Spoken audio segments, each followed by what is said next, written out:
Welcome, everybody, to NCAA Division II Regional Baseball. It is another elimination game for the Tampa Spartans. Hi, everybody. Jack Ike along with Taylor Stolworthy as elimination game number 2 for Tampa. They take on the Nova Southeastern Sharks.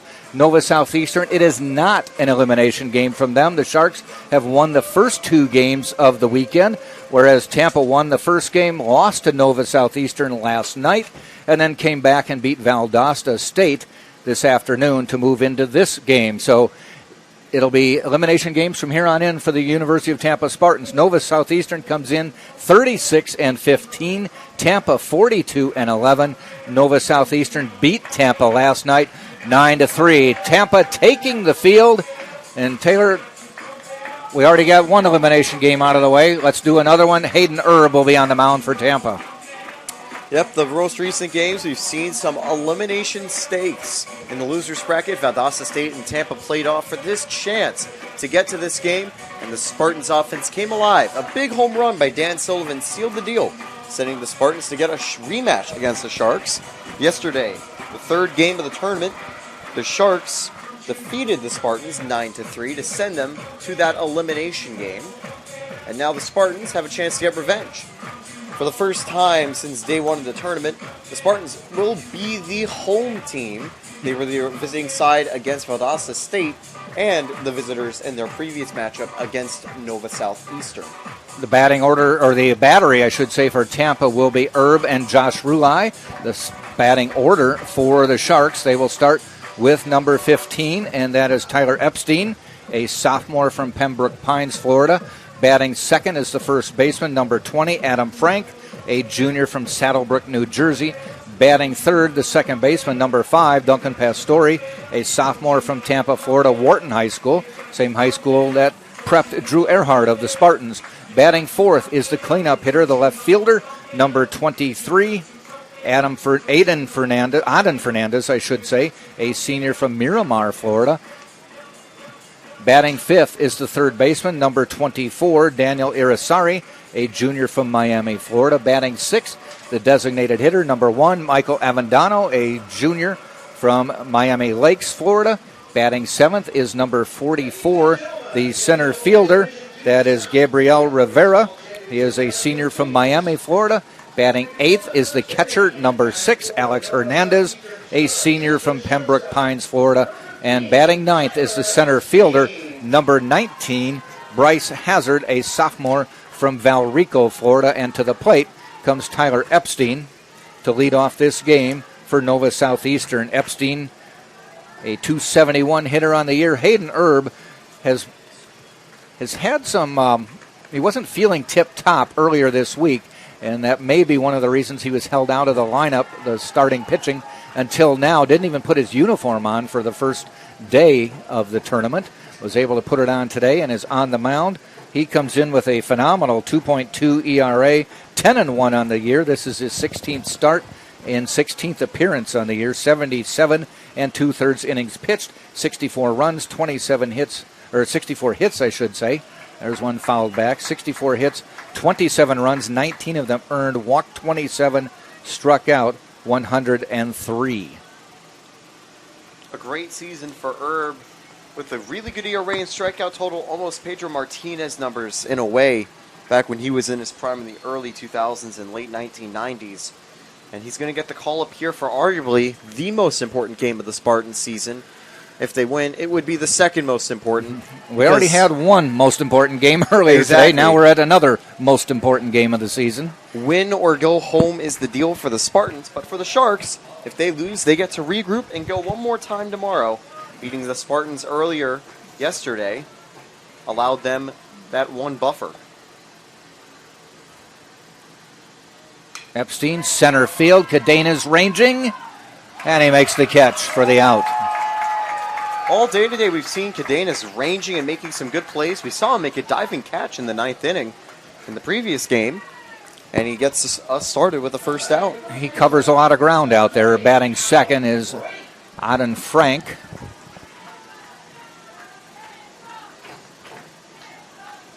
Frank has had a solid start to the tournament. Adam Frank, I should say. First pitch from Erb. Fouled off. Conference rivals. These teams have played 4 times this season. Tampa won the first 3 at Nova Southeastern in SSE conference play, but Nova Southeastern took the first game of this tournament when they met. Nova did get some revenge here at the tournament for having their unbeaten 17-0 start snapped by the Spartans. So they've gone and knocked them down to the losers bracket. Ball into right field. One bounces in front of E.J. Cumbo. Will set the Spartans defensively for you with Erb on the mound and Josh Rulai behind the plate. Dan Sullivan at first, Drew Earhart at second, Anthony Nunez at third, J.D. Urso at short, and the outfield goes Jordan Lala in left, Jose Cadenas in center, and E.J. Cumbo in right. Brings Duncan Pastore to the plate. This Nova Southeastern side, a lot different from the side that faced the Spartans earlier. Hitting a lot better, pitching a lot better, and we'll have to see if they can try to book their ticket to the Super Regional here. Fouled off. Pastore, top hitter on the team at .361 in terms of average. Has played in 50 of the 51 games they played this year. Started the 50 games he's played.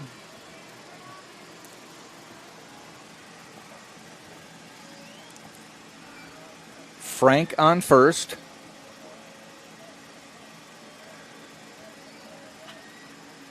Ball. Not necessarily a base-stealing threat, but when he does run, he's been successful every time, 7 of 7 on the year. Though they do have 3 players who are in the upper double digits, and one, your box scores too. Not in the upper double digits, but in double digits, the upper teens. One is already, Epstein is already up at 23. That's one category of stat that they've been beating Tampa with, and in the regular season, that's not really a stat that'll benefit you that much, but in the playoffs, being very good at stealing bases can get you in dangerous positions. And we'll have to see if Aiden does try to go. It's a very low pressure at bat with a 1 out and a runner on first in the first inning. Ground ball, base hit. Out to Lala in left field. Runner not able to do anything more than get to second, but 2 on, 1 out in the first. And with that, you don't even need to steal second because Frank is able to get there after a well-hit single into the hole. We saw Lala throw out a runner at home plate, so if Frank tried to turn that to third, he probably would have thrown out there. Erb and Rulai discussing a few things. Looked like they weren't on the same page for something. Fernandez to the plate now. Aiden Fernandez, 309 on the year. As a team, Nova Southeastern 306 on the season. Gets him to swing at one outside.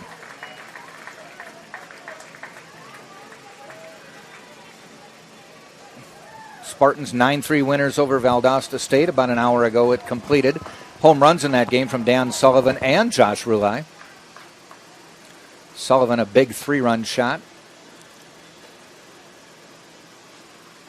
Rulai only hit a solo, but it was important. It gave the Spartans the lead they never gave up. Down the middle, but low. In hockey, he'd have gotten the game-winning goal. Indeed. A lot of break from that pitch from Erb, but just too much to stay in the zone.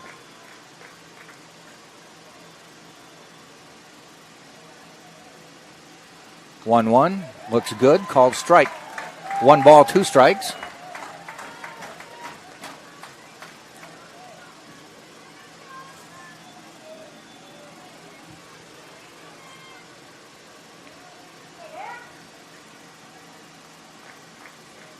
Frank on second, Pastore on first.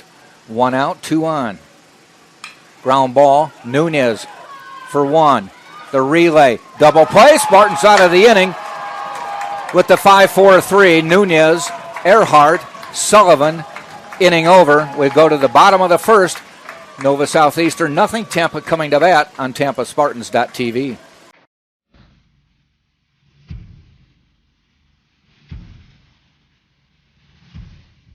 Just another ordinary day at UT.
This is the University of Tampa.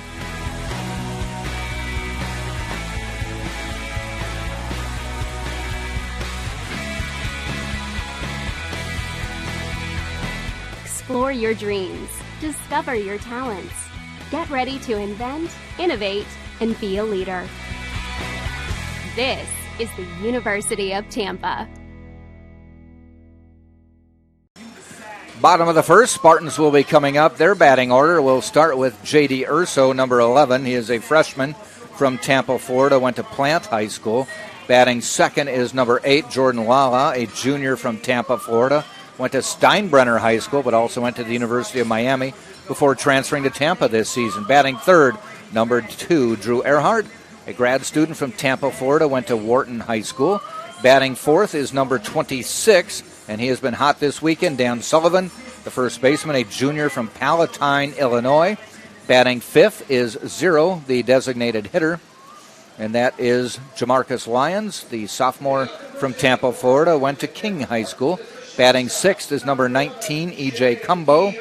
He is a sophomore from East Meadow, New York. Urso stepping into the box. Batting seventh is number 9, Anthony Nunez, a freshman from Hialeah, Florida. Batting eighth is Jose Cadenas, number 6. He is a junior from Tampa, Florida. First pitch to Urso, outside wide. And batting ninth is number 25, Josh Rulai, a sophomore from Riverview, Florida. On the mound for Nova Southeastern is Cooper Oman, and he is a 3.14 ERA, 7-1 in the season.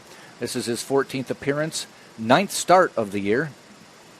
51 2/3 innings pitched, 42 hits, 24 runs, 18 of them earned, walked 13, struck out 64, and has a 3.14 ERA. It's definitely going to be a battle of the pitchers today. Omans and Herb, two of the stronger ones in each rotation. Ground ball, does it get up the middle? Takes a nice hop for Epstein, and he throws out Urso. Unlucky for Urso there. He hit a very nice ground ball, but it takes a hop that benefits Epstein, gets it in the position to make the throw. Urso is out by a couple steps. Defensively for the Sharks, Hernandez behind the plate, Oman's on the mound.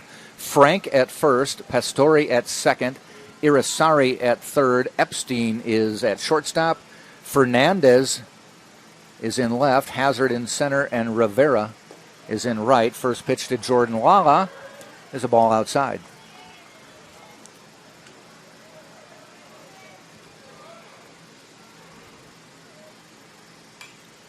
Foul back.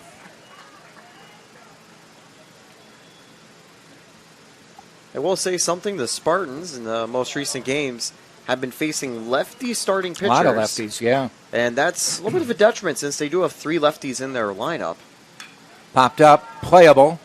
Epstein at short coming in, Fernandez in left, and he makes the catch. Sky-high pop-up will bring Drew Earhart to the plate. You mentioned 3 lefties in the Tampa lineup. They have had up to 5 starting lefties during the regular season. It's funny because mostly you do face right-handed pitchers, but for the playoffs, that's been the opposite for the Spartans. And they've been facing the team's lefty aces. If they do bring in a righty, Nunez will become a lefty as well. Listed as a right-handed, but we know he's a switch hitter because he has gone back and forth throughout the tournament and all season long. Fouled off by Drew. Drew Earhart has been a player at Tampa to see Joe Urso win his 600th game and his 700th game. That means Drew's been here a few years, but also means Joe Urso wins a lot of games. Certainly does. I mean, this season they've already got 42 wins, 11 losses, but that's a very good win-to-loss ratio, and that's how you'll see over 100 wins during your time at the University of Tampa. Close to 4-1, 80%. That's hit down the line. It's going to be foul. High up on the netting that surrounds the ballpark. You can see the outfield fence with the yellow bar. That's the home run. But then there's about a 100-foot tall fence that surrounds this ballpark. As we've got a couple fairly major streets down first base and third base. So they try to keep as many balls in the park as they can. Some leave. And that hits Drew. Hit him in the shoulder blade. That'll sting for a little bit, but it'll sting a little bit less as he's able to take the free pass to first base and keep the inning alive. Umpire checking with him. Seems to think Drew's okay. So Drew will race down to first base. Tough way to get a base, but he's there. Dan Sullivan, he has homered in every game of this weekend regional tournament. Hit 3 in the first game against Spring Hill back on Thursday. If there's anyone you don't want to have to face the runner on, it's Dan Sullivan. He's been hitting over 500. He's hit 5 balls out of the park and gotten 14 RBIs so far in the tournament. That's a nice month. It is a nice month, and he's done it 3 over games. the course of 3 days. Inside. Even with 2 outs, I wouldn't be surprised if Omans wants to be cautious and try to get to Lyons. Yep. Because even though Lyons had another great game before, he's been statistically a little bit weaker than Sullivan. And Sullivan also hit a home run in the Tampa loss to Nova Southeastern last time. Tampa lost that game 9-3, but Sullivan's homer actually gave Tampa the lead in that game, but they just didn't hold it. So when he's homered, they've been big.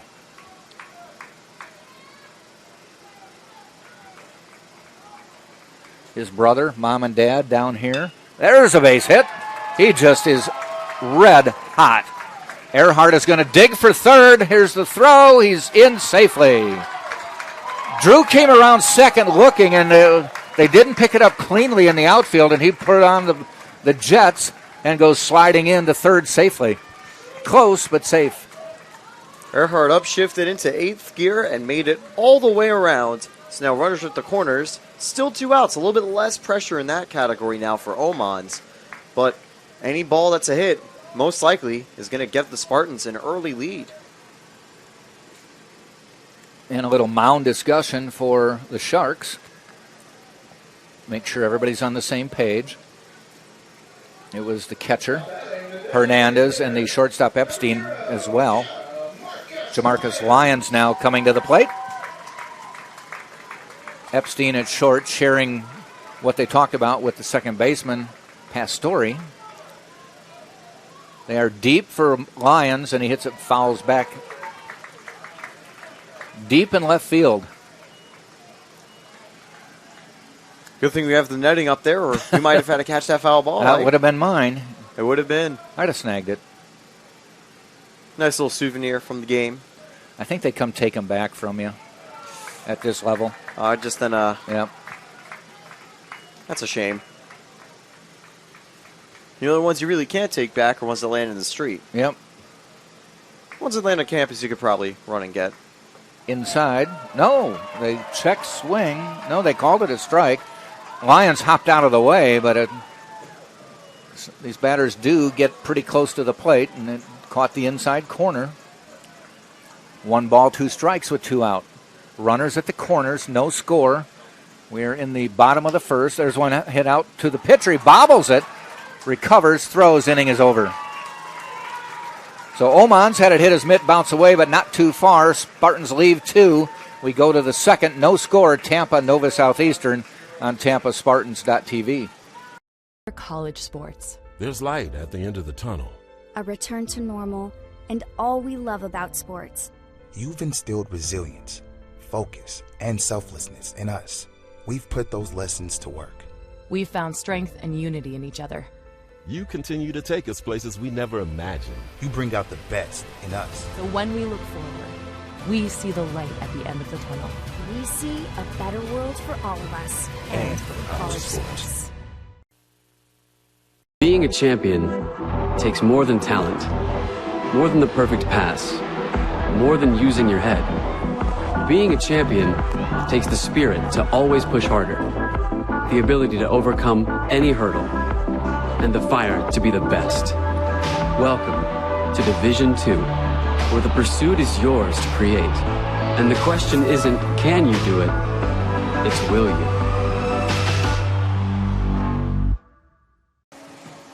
Top of the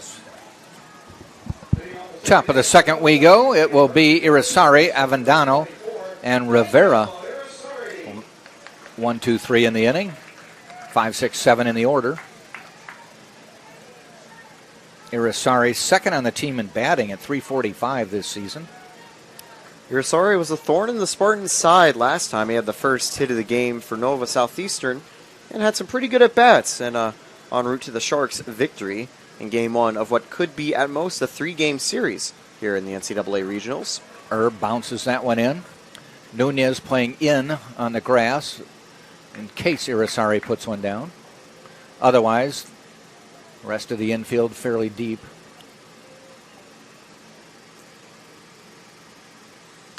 Ground ball. Oh, base hit. Actually, a line shot out of the reach of Urso. Irisari making nice contact there. And a leadoff base hit. It's a game of inches, and just inches away from what would have been a first out of the inning is a base hit. Lands in the outfield. Irisari can't turn two, but we know he is pretty fast in the base path. Irisari on the season, 19 of 19 stealing. Second on the team in number of stolen bases, but obviously tops in success rate. Avendano at the plate.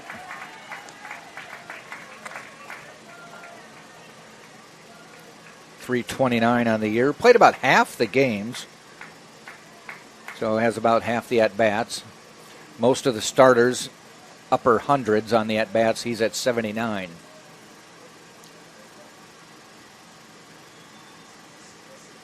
Ball gets away. Irisari kind of froze. Didn't get that far away from Rulai.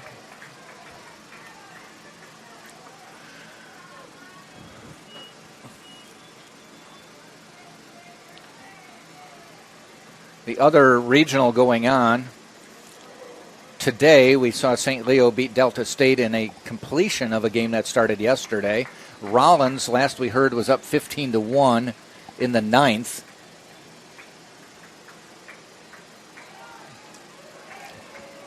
So that means with 90% of the vote in, we are predicting Rollins to win.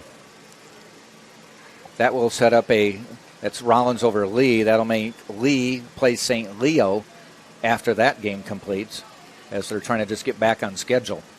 St. Leo will need to win that game to keep their tournament hopes alive. Ball high. 2 balls, 1 strike.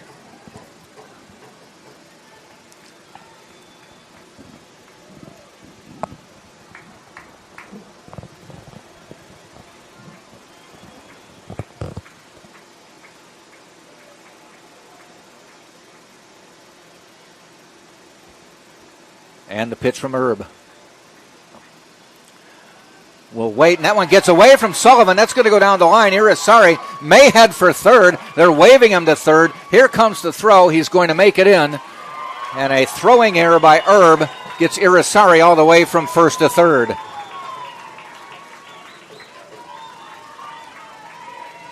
The art thief doesn't even need to steal it. He's able to get all the way to third on an error. And now the first run of the ball game rests with no one out. So Herb's going to have quite a work to do to try to keep things tied. And notably for the Spartans and Nova, both games of the tournament, whoever scored first took the win. Both these teams will make you pay for miscues. We'll see what Nova Southeastern does here. Avendano at the plate.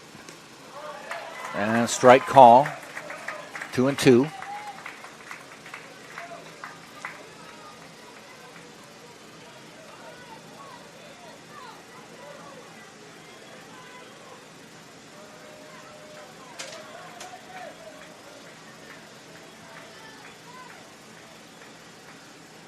Swing and a miss. Now they've got to throw him out at first. They do, but they had to look Irisari back to third. They do. So they got the throw out at first. Spartans were playing in on the grass and probably will once again, as they want to knock anything down and try to get a play at the plate. So that tells you how important a single run can be in only the second inning. Indeed, the Spartans are only able to get 3 hits throughout the start of the game and finished with 4 the last time they faced Nova Southeastern. So they know just how scarce runs can be, so they want to make sure their defense is doing everything they can. Rivera takes a ball. All the infielders on the grass. Nunez backs off a little bit, but just about even with it. Balls will get to third pretty quickly. If it does get to him, he's got a good chance of coming home anyway. Curveball, strike.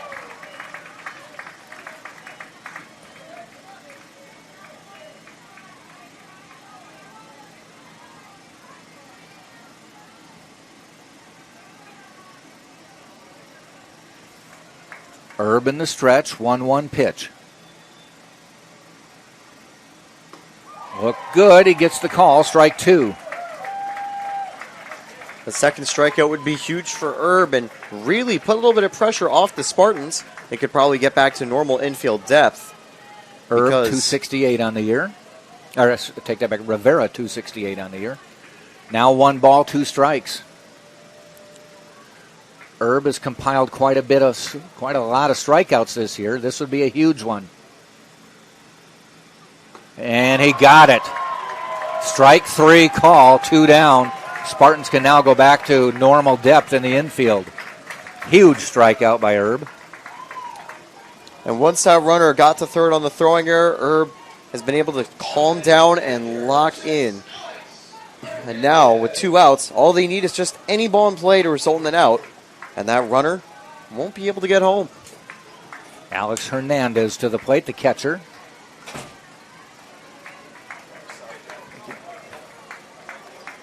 Hernandez had an RBI on a 1-for-4 day the last time he faced the Spartans. Ball high.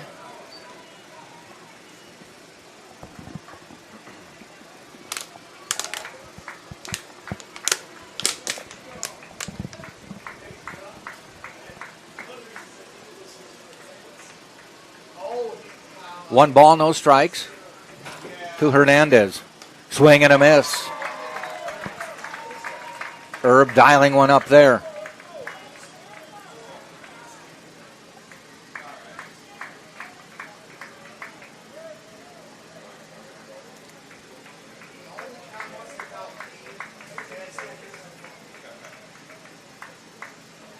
One.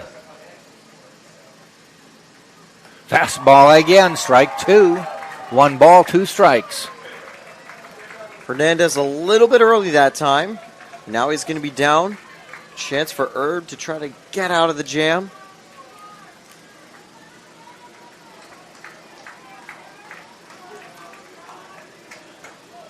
Erb 105 strikeouts on the season. 1-2 pitch. Swing and a miss, and Erb gets out of the inning with a K. Stranding Irisari at third. They do not score. We'll go to the bottom of the second inning. No score, Tampa. Nova Southeastern on TampaSpartans.tv. This is the University of Tampa. UT students travel from across the nation and around the globe to join a dynamic learning community. There are 150 academic programs, continuing studies for non-traditional students, and a highly ranked graduate school.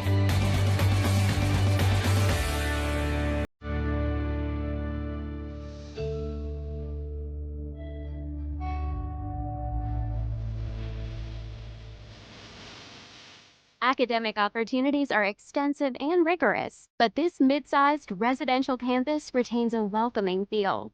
With a student-faculty ratio of 16:1, students benefit from direct interaction with expert faculty, a faculty that is passionate about teaching and mentoring. Outside the classroom, UT enjoys a unique environment. Plant Hall, a National Historic Landmark, is surrounded by modern and historic buildings on 105 acres.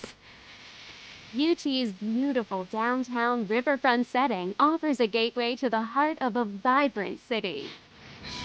Students are within walking distance of jobs and internships, and the recreational opportunities are endless, both off campus and on campus.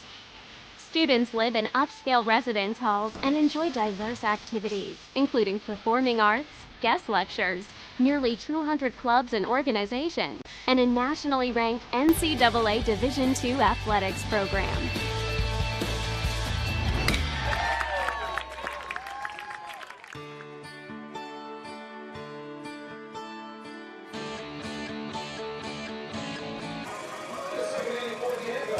Bottom of the second we go. E.J. Cumbo to lead off for Tampa. Boy, talk about a morale booster. Hayden Herb with a runner on third, getting there due to his throwing error, trying to pick him off at first. Struck out the last 2 men of the inning and keeps it a 0-0 game. Cumbo to the plate to lead off against Omans. Cooper Omans for the Sharks. And he hits one out to center field. Maybe not deep enough. Epstein, shortstop, ranges, makes the catch.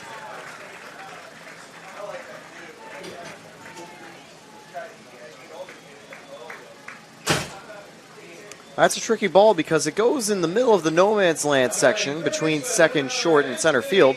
Had enough air for Epstein to get under it and make the play. There was no way Hazard was going to get it. He was playing fairly deep, so Epstein just happened to be in the right spot. Brings up Nunez to the plate. First pitch is a ball.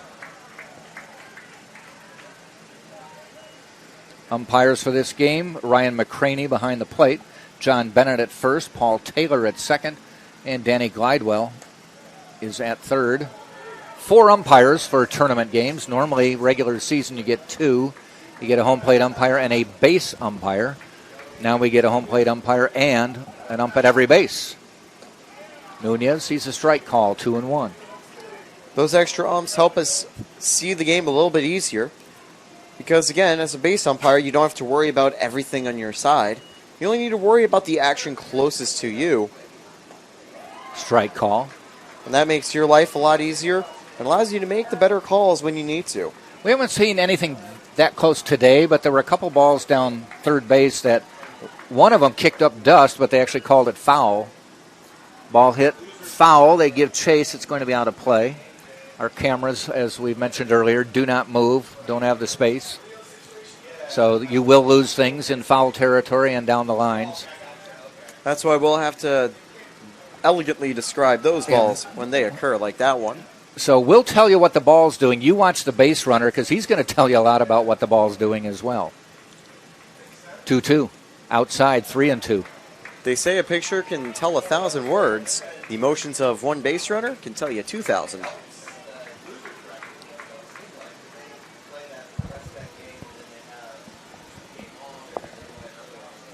Whoa. Some chin music for the walk. One thing I've told people in the past is when you watch baseball, if you watch other sports, basketball, football, if you follow the ball, you're probably following the play. With baseball, you see a ball go here, something might happen on the other side of the field. So it's kind of an intriguing part about baseball is 2 things you need to be watching, what the ball is doing and what the runners are doing. There's a lot you have to keep an eye on because, again, when there's bases empty, you mainly just watch the ball and then you check on the runner and how they're doing. But we could see Nunez go for a stolen base, or if there's a ball on the ground, you have to watch and see if Nunez is going to get to second. This is Jose Cadenas. It's also the only American sport that the defense starts with possession of the ball. Yeah. And it's kind of weird how possession works like that in baseball because it really goes back and forth. That is hit. Deep. Cadenas just walking off. A home run. Spartans up 2-0. Jose Cadenas unloaded, and he knew it the moment it left his bat. What a shot by Cadenas. He hit that deep to left field. The Tampa bench is active, clapping it up. An absolute joy at home plate. What a shot that was. His first home run of the season. What a time. Josh Rulai hit his first homer of the season in the first game today. And now Jose Cadenas with a big shot here to give Tampa a 2-0 lead. And you know, Cadenas and Rulai, they hit 8 and 9 in the Spartans order. Yeah. And what a time to get 2 clutch home runs. long way to go. We've seen Nova Southeastern come back after going down and letting up a 2-run shot before. But for now, that's going to be great for the Spartans. They get out to an early lead. Rulai to the plate. I think you said in the first game, the 7-8-9, they were 5 for 10. Yeah, they were. They might have gone 1 or 2 further outs in the later at in the one innings. Point anyway, 5 but for 10. But at one point, 5 for 10 and even over 500 for most of the start of the game. So just to see, expect Nunez, Cadenas, and Rulai, as he's up at the plate 1-1 count, to continue to perform. The one outside. 2 balls, 1 strike. This is one of those gut check times where you see how does Cooper Omans handle what he's just been dealt. And that could be echoed for the entire Nova Southeastern squad. True. This is a very important playoff game, and you don't want to play tomorrow if you're Nova Southeastern. Rulai, big swing, but couldn't catch up to that one, 2-2. I think Rulai wanted number 2 for the season for him. Yep.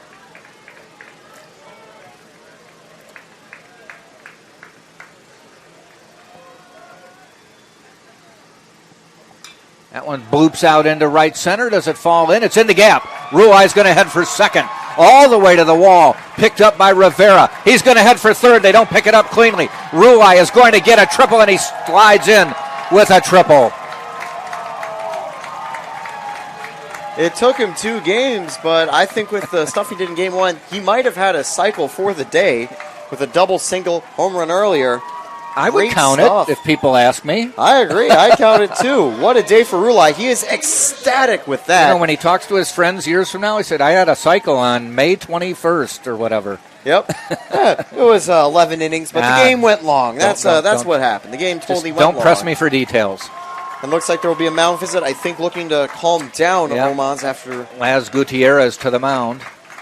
That one got all the way to the wall, and I don't know if they didn't pick it up cleanly or it just deadened when it hit the wall. But Rulai saw that he had a chance and just hustled all the way to third. I was keeping an eye on it, and first, Rivera wasn't able to pick it up cleanly after its bounce, and Hazard was able to get it up. But at that time, Rulai was already at second and gunning it for third. No shot to get it in time. I think Rulai is still catching his breath. I don't blame him. He was hustling. Yeah. Well, you know, that's a 90-yard sprint.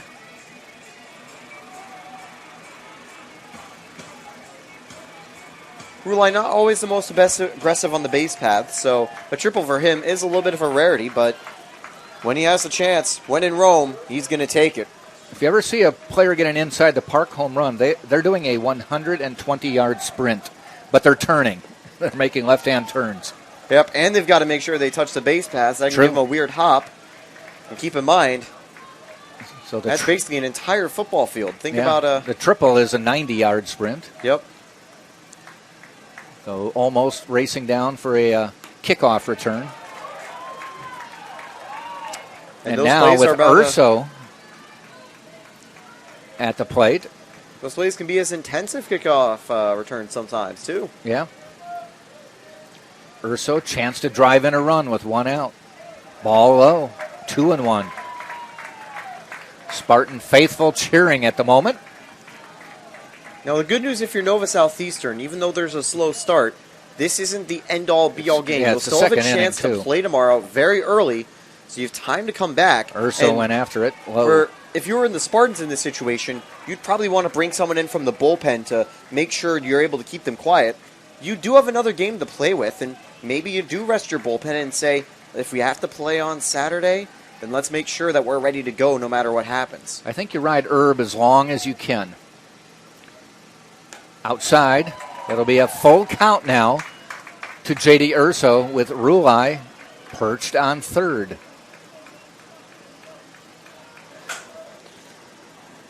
Urso was able to get out of a hitting slump in the previous game, but looking for his first hit here. He walked him.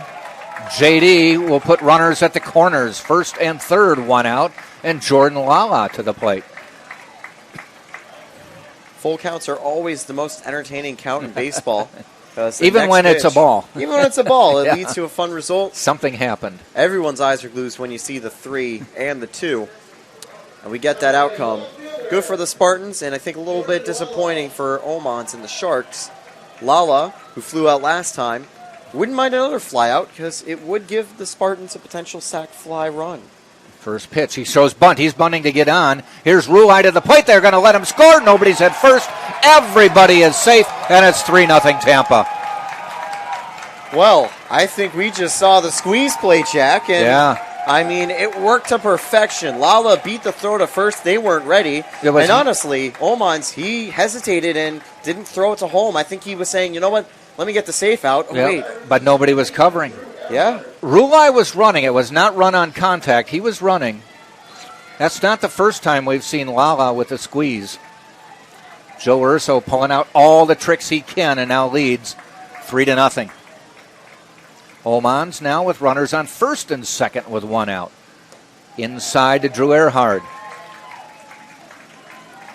After a slow game one, Earhart has been better throughout the rest of the series, getting some hits. He wasn't able to do much against Nova Southeastern, except for a solo shot that gave the Spartans one of their 3 runs.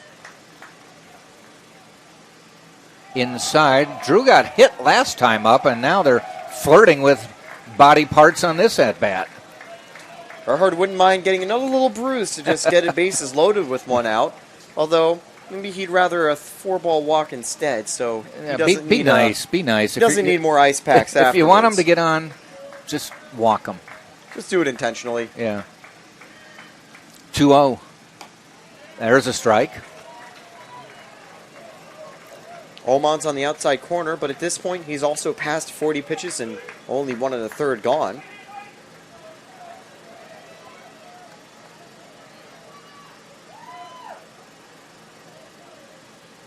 In the dirt, 3-1. Even more fans, I think, have showed up for this game here.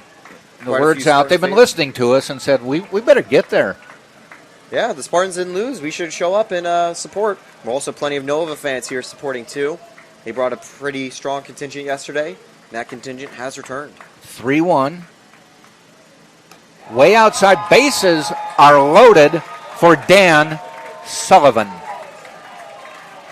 You know who's the one guy you don't really want with bases loaded? The Dan guy who arguably, Sullivan. I would have to really delve into it, but I think it's a pretty safe bet to say Sullivan has the most RBIs in the NCAA D2 playoffs so far. That's going to get something going on down in the Sharks bullpen. Dan Sullivan, I bet you his grandpa up in Palatine would love to see him go yard on this. Oh, I bet his he'd love to brother's see down here, his mom and dad are down here. any base hit because it would help the Spartans. Yeah. I mean, it would get Sullivan another RBI. We're saying that a 5 home run, 14 RBI stat line, that is great for a month. He has done that in 3 days in 27 innings. This has been Dan Sullivan's walk-up song all season long. I didn't think they were doing walk-up songs in the tournament, but they slipped it in there. Guess they wanted to here all season long. Fly Me to the Moon. Big Frank Sinatra song.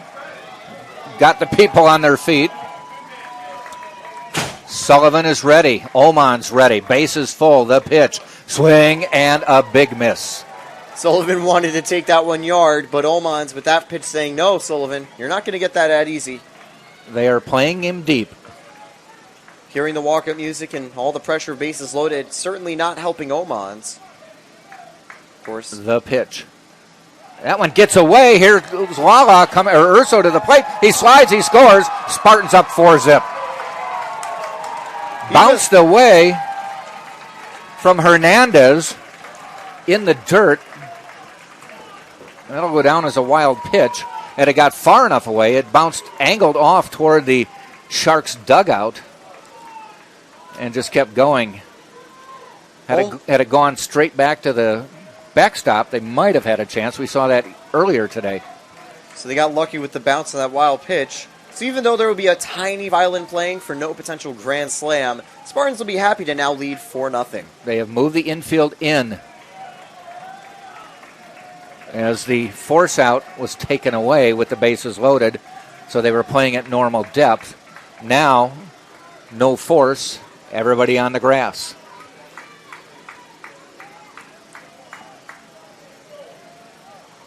One ball, 2 strikes to Sullivan. The pitch. Swing and a miss. That was a 2-1 count. I had 1-2 on this one. Stats can be different places. That's why I'm leaning over to Dan's scoreboard right here that all the viewers will see on the live stream. He's been the most active and most accurate. So, again, 2-2 here. 2-2 now. I feel better. The 2-2 on the way. Fouled off.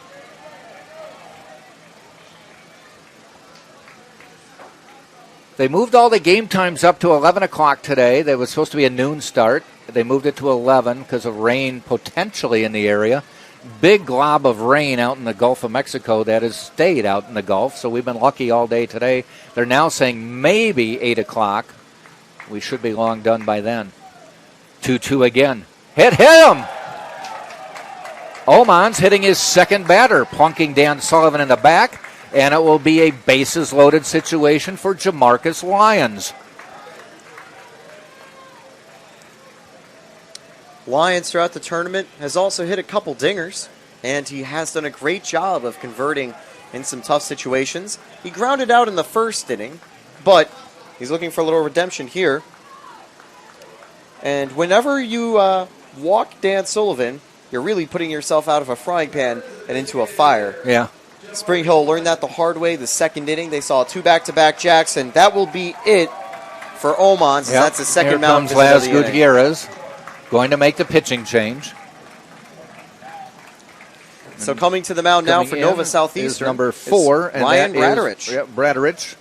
We'll get the numbers on him. He's got a 7.62 ERA for the season and a 1.92 WHIP.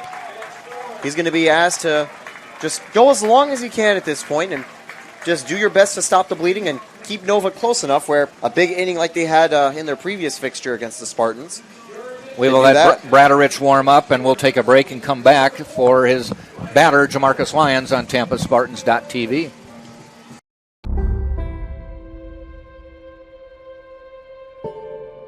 In the late 1920s, the prospect of a Hillsborough High student enrolling in college was bleak. The nation was in the throes of the Great Depression. Businesses were failing, and many of Tampa's beautiful waterfront homes were left abandoned. The principal at Hillsborough High, Frederick Spalding, didn't see these barriers. He only saw bright young students who were in need of a place to continue their learning. In 1931, collegiate-level courses were offered at Hillsborough High. This would later become the University of Tampa. On August 2, 1933, Spalding arrived at the doors of Plant Hall with a 100-year lease from the city and a firm resolve, and with the turn of a key, opened the door to the University of Tampa. In its fledgling years, UT was fortunate if it could collect half of the tuition due from its students. It was only through the dedication of its professors, who worked without pay, that the university survived the Great Depression. Over the next several decades, UT grew slightly, enrolling up to 1,800 at times, starting several sports teams, and even began accepting students from other areas of the country. But in the early 90s, the growth seemed to stand still, even stop. UT needed new life, some passion. UT needed strong leadership. In 1995, Dr. Vaughn became president, and UT began to transform. 1,000 UT students has become 7,200, and we are now entering our 17th consecutive year of record enrollment. All the while, UT's academic profile continues to increase. There has been $350 million in new construction since 2000. We have added 7 new residence halls, academic buildings and labs, as well as athletic facilities. Plant Hall even got new carpet and new windows. UT now has more than 3,000 events annually and 200 clubs and student organizations. We have won 13 NCAA Division II championships, and since 2000, Spartan teams have won 35 Sunshine State Conference titles. As a member of the University of Tampa Spartan family, you are a guiding force behind UT's remarkable success. We are alums, students, parents, and friends, and together... Pitching change complete. Ryan Bradarich on the mound with a 7.02 ERA, and he comes in with as pressure a situation as he could find. Bases loaded, 1 out. Already the Spartans have put 4 up in this inning. First pitch to Lyons, outside. Bradarich 1-1 on the year. This is his 12th appearance. 13 innings, not a lot of innings. 17 runs, 17 hits, I should say. 15 runs, 11 earned, 8 walks, 16 strikeouts. That one gets away from Fernandez. Nobody able to advance.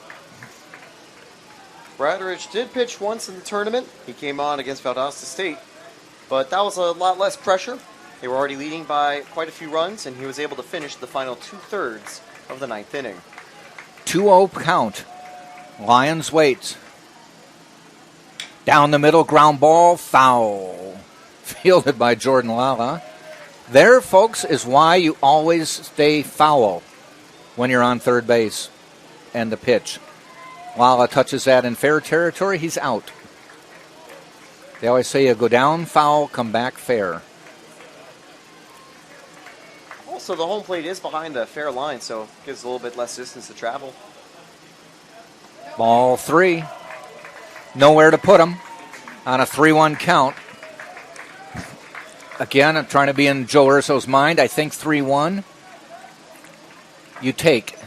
Take unless it's a meatball. Yep. The pitch. Down the middle. I think it was take all the way. Only one out, but still a very pressured at bat. Cumbo could have a chance on deck.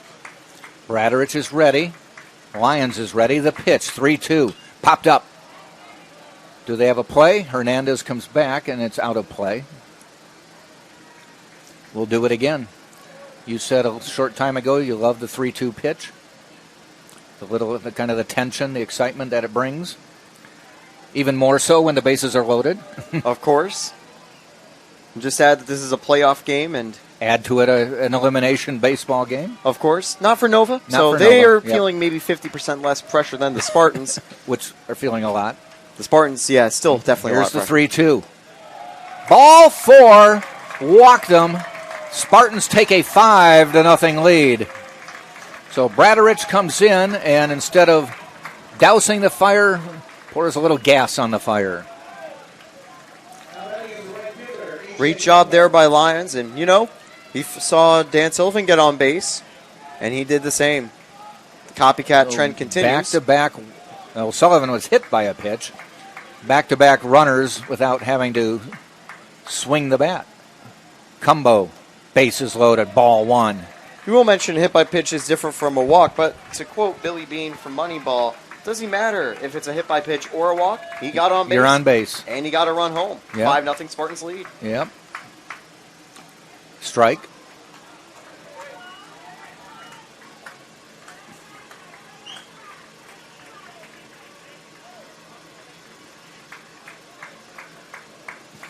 One. Outside, 2-1.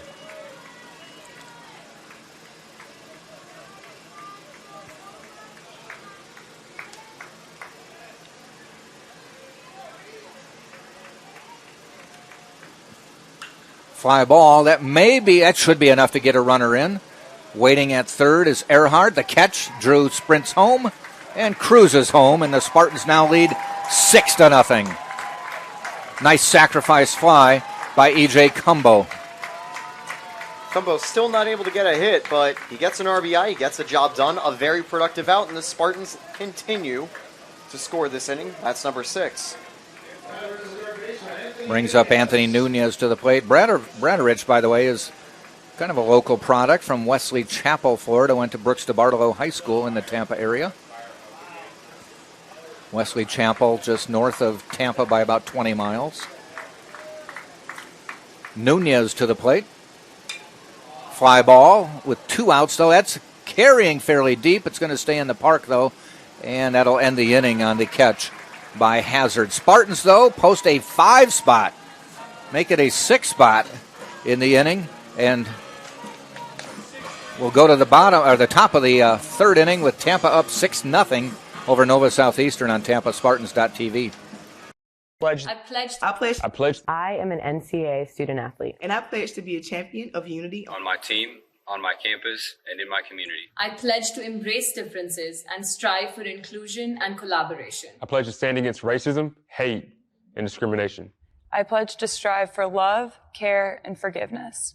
I pledge to stand against silence, deceit, and obscurity.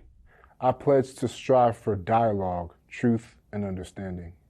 I pledge to stand against fear and doubt. I pledge to strive for trust and belief in one another. I pledge to stand against complacency and stagnancy. I pledge to strive for change and growth. I commit to supporting my fellow student athletes in all circumstances that impact them. I commit to both choosing unity personally and encouraging it for all. I pledge these things because we are stronger together. United as one.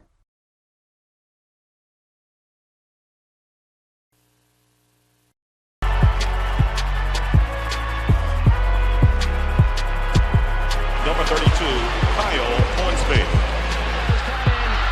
Inside the 30. Touchdown.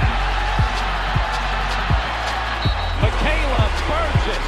An incredible finish by Hall. The NCAA and its member schools offer nearly 500,000 college athletes a path to go pro in something other than sports. Learn more at ncaa.org/opportunity. Top of the third we go. Spartans 6, Nova Southeastern nothing. Spartans with 6 runs in the bottom of the second. Really did it in some unique ways. Jose Cadenas with a 2-run home run to start the scoring, but then Jordan Lala, once runners got on, with a suicide squeeze bunt and scored a run. And then Drew Earhart advanced to second on a wild pitch, which brought in Urso. And then Lyons walked, forcing in a run with the bases loaded, and Cumbo then flied out to bring in the 6th run, a sacrifice fly. So unique ways of getting runs across. And Hazard to the plate. Spartans scored 6 runs on just 4 hits, so indeed finding ways to creatively that get is some hit. runs. Hazard drills that one fairly deep, giving chase near the wall. Base of the wall, picked up by Cumbo. He's going to head for third. Hazard to third. Here's the throw. And he's out at third on a great throw by J.D. Urso. Ecstasy from the Spartan fans, and another outfield play. Gutting him down at third just in time. Cannon of an arm and a great relay. And I will say, I think that Hazard's a little disappointed. If he had gotten a little more power on that bounce, it could have just been a ground rule double, where it would have been a good start to the inning for Nova Southeastern. He still has a double on the play, but he's not able to stay at third, and there's 1 out. So Cumbo, now we have Laz Gutierrez out talking to the first base umpire, asking for the second base umpire. I'm not sure what his question would be. Maybe he feels that it did bounce off the net. It should be a ground rule double. No, it hit the wall. It bounced off the wall. It didn't bounce off the netting above the wall. I think he was just trying to get clarification on it. But a great relay, Cumbo to Urso. Urso with the gun to Nunez at third. And the Spartans have pulled that one off a couple times today, where they've had great throws to get runners trying to advance. One of them in the first game against Valdosta State at the plate. This will bring up Epstein, the leadoff hitter.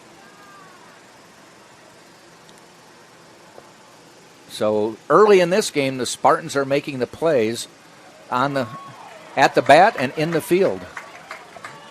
Herb, some nice break on that pitch. And so far, he's been solid. That hit is his 4th of the game, but you really would say that in asterisks because it still leads to an out. Yes. He also has 3 strikeouts so far and 2 1/3. That one stays high. 1-1. You can't blame Hazard for trying, because that was in the alley on the track. About as deep as Rulai's triple earlier today. Yeah. The difference was it was fielded cleanly and quickly by Tampa. They got it on the first hop and threw it in quickly. So while there was a close play, there wasn't earlier for the Spartans. Epstein with the 1-2 count.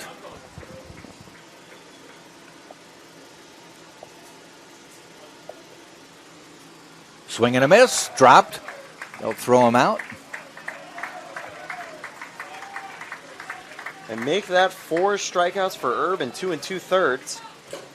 After a slightly shaky first inning where they were able to retire the Sharks and strand a couple runners, Since I am the king of insignificant trivia, do you know why they have the rule drop third strike? It's one of the oldest rules in baseball that still exists. Daniel, did I ever tell that one to you guys? No? I'm actually going to be honest. Line shot, Nunez for the out. The inning is over. Let's answer that question I'll next tell you inning. after when we come back.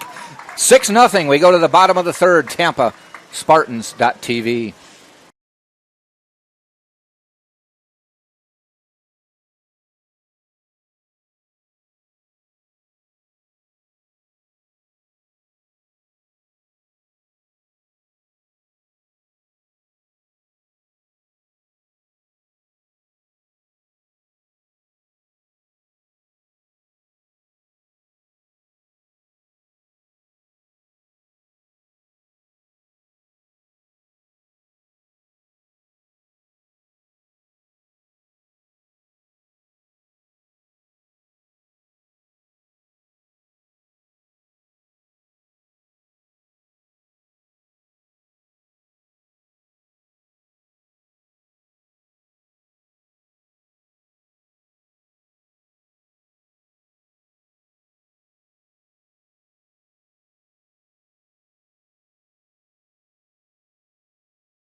This is the University of Tampa.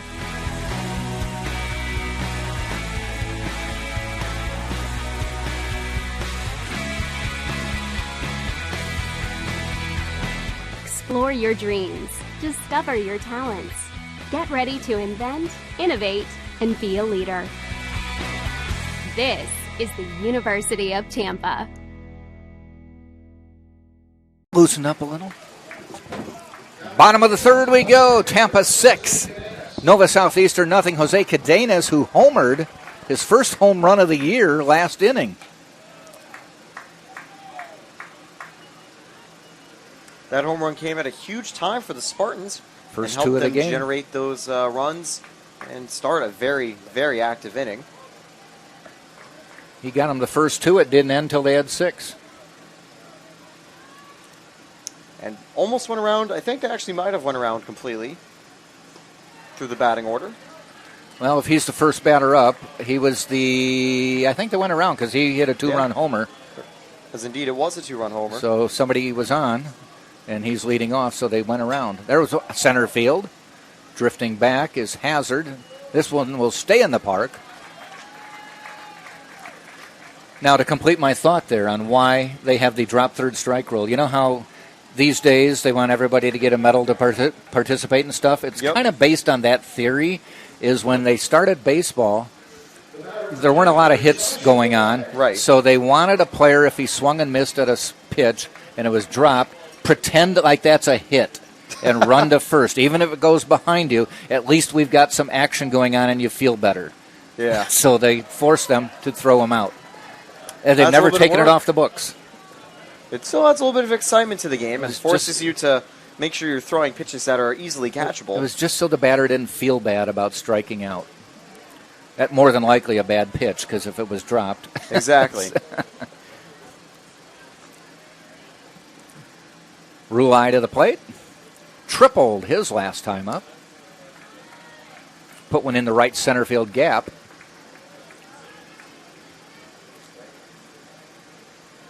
And we've seen Rulai do really well in the tournament so far. Hit his first home run of the season earlier. Fouls that one off. Rulai remained a little quieter yesterday, though, when Tampa lost to Nova Southeastern. He actually had just a single at-bat, while he also had a walk.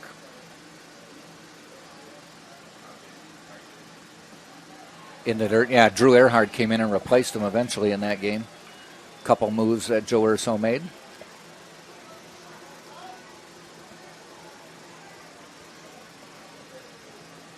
Three-two pitch. Ground ball heading out to short. Epstein fields it. guns it over for the out, 2 down. Top of the order with J.D. Urso coming up. Bradrich able to get a quick inning so far, forcing 2 balls in play, leading to outs. Well, it's a lot better to start an inning clean than it is to come in with the bases loaded. And what he did is walk the first batter he faced last inning. I definitely agree. You get a clean slate here and time to just relax and settle in.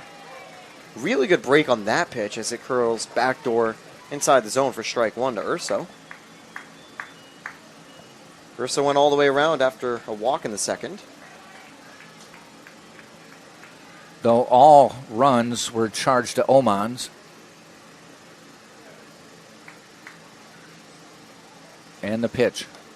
Ball high, even though Bradrich with a bases-loaded walk. It wasn't his base runner, though, so Nope. he doesn't have to worry about the earned run right there. Strike call. 2-1 to J.D.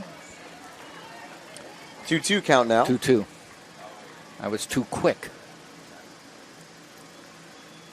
Bradrich doesn't waste any time. Bounces that one into the dirt. 3-2. So once again, a full count here, but a chance to end the inning with it.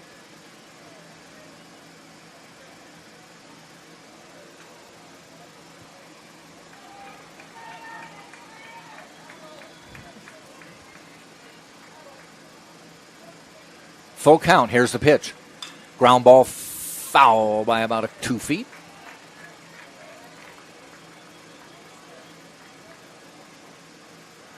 So we'll do it again. Tampa, 6 runs, 4 hits.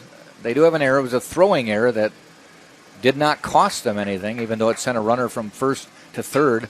There's one hit down the line. It was an attempted pickoff. Pitcher, first baseman. And put a runner at third with no outs, 1 out. And then Herb struck out the next 2 batters to get out of it. 3-2 again. Ground ball. That one will get through, and J.D. Urso with a base hit. And he's heading for second. He is, I think they've gunned him down. No, they called him safe. Wow, I thought they had him. We're a ways from the play. Second baseman is amazed. It looked like they got the throw in from center field. Urso really risky to try to turn 2 there. He slid away from the tag, so that's probably how he got in, though the ball might have got there on time. He slid to the outside of the bag. The throw was on the tag was applied on the inside of the bag. He never broke stride. I think he just knew it. Now, you do that when it's 6-0. You don't do it in a closer game. Of course. Pitch clock, he has to just double check if he wants to double think about it, fake a throw to second like that, and get it reset. But yeah, that's the type of play that you only want to turn if you've got leeway to do so. Jordan Lala fouling that ball off. Yeah, that's a tough one to go talk to your dad about if it's an out. You're down 1-0 or something like that. And even worse, you're going to have to face your dad about it. And he's going to be even more harsh than your standard coach.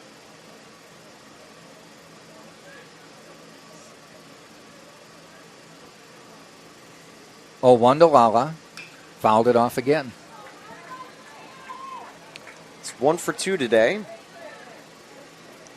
Although last time he faced Nova Southeastern, Lala was also able to go 1 for 3, drawing a walk, too.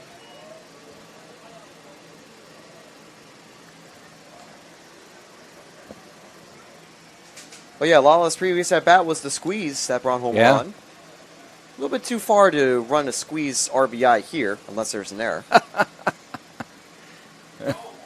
Inside, that's going to move the runner up. Well, pitch kind of makes me look silly because now it actually could. Yeah.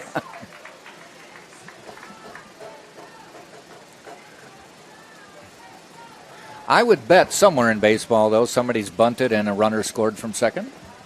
Probably from first. Definitely.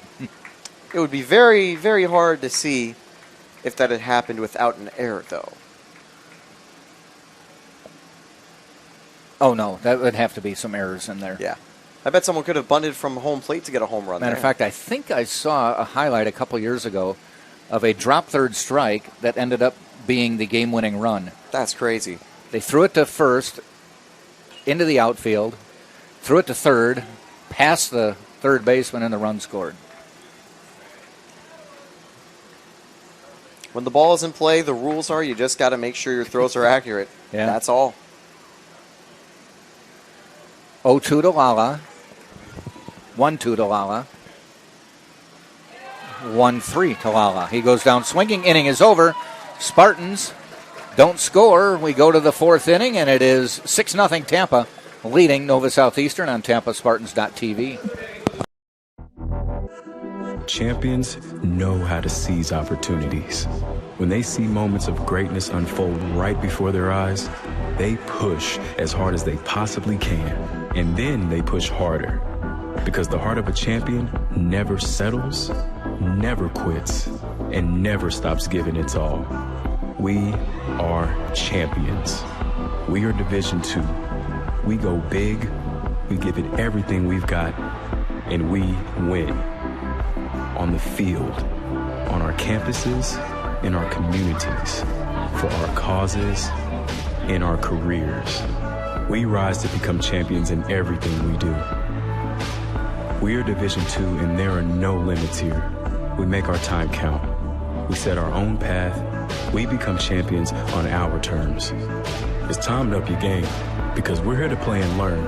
But most importantly, we're here to discover ourselves, our vision, our heart, our drive, to achieve every goal we aim for, because we want to be champions at the highest level, life. At Division II, the opportunities are here. Are you ready?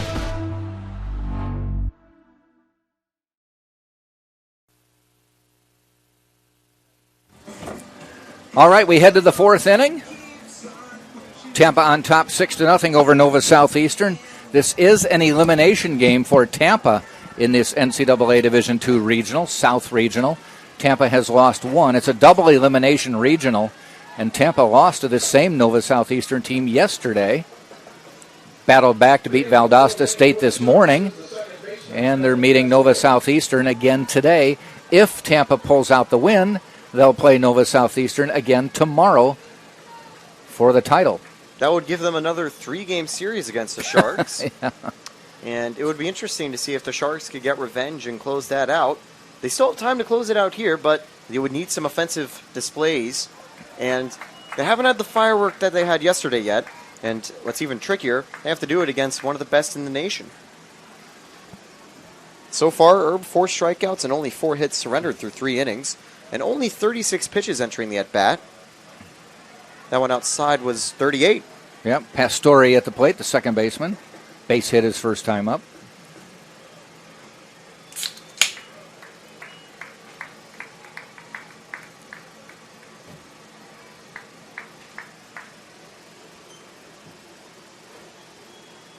And the pitch.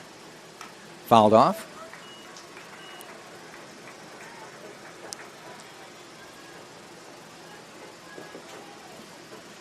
We've been talking with Urso and Herb, of course, now the third pitcher in their rotation, but it has had the best start of the Spartans so far.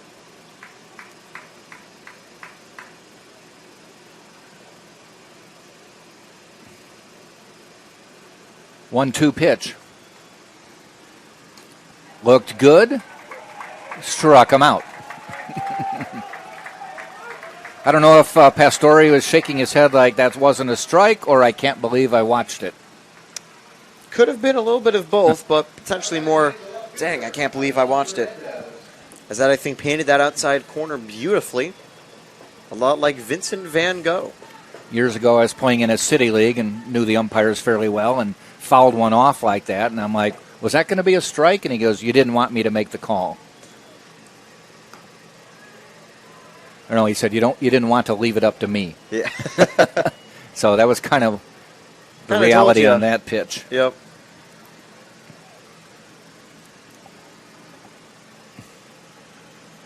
Fernandez, the left fielder, swings and misses. 1-1. Fernandez grounded into a double play last time. If there's any solace, the at-bat can't get any worse here because the bases are empty. Worst that happens if he gets out, there's 2 outs in the inning.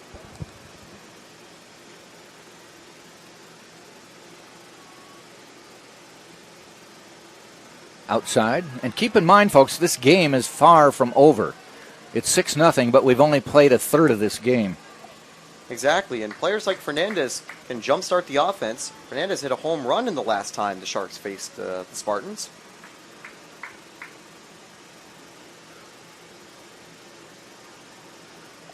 Two-one. Down the middle, fouled off.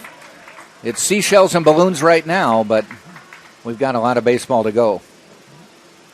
And as soon as you get a little cut on the Spartans, the Sharks will smell that blood in the water. We've seen them chain together some big run innings, a 4 and 2 run innings from innings 4 through 5 in the previous game. Illustrate that to full effect. 2-2. Off speed, popped up, playable. Sullivan drifting, Earhart drifting. Earhart in foul territory makes the catch.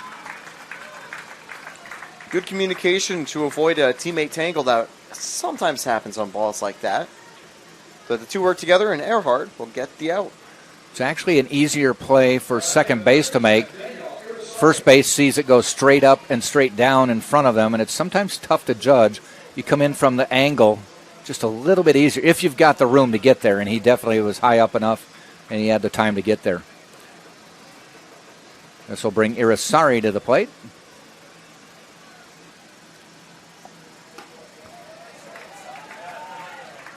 Irisari has loved facing the Spartans.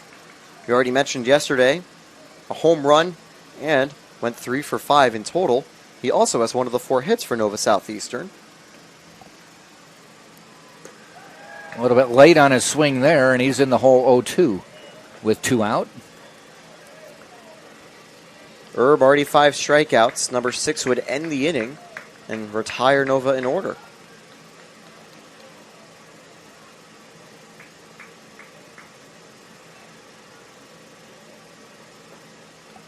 The pitch. Up the middle, takes a good hop for Urso. He guns it to Sullivan. The inning is over. Nice play by JD to range behind second base. Pivoted, made the throw in time. Inning over, 3 up, 3 down. 6-0. We head to the bottom of the 4th with Tampa on top on TampaSpartans.tv.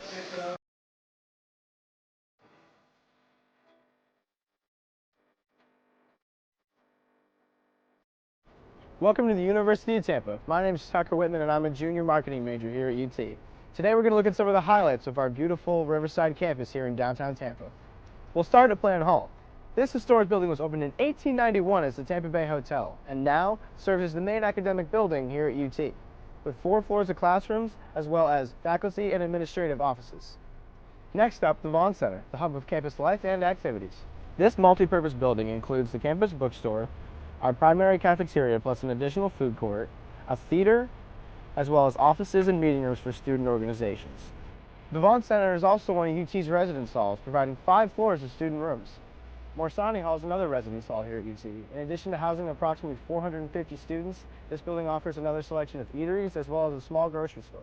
Now let's check out the Sykes College of Business. This academic building houses classrooms and faculty offices for UT's undergrad and graduate business students. This building also has a real-time stock trading room.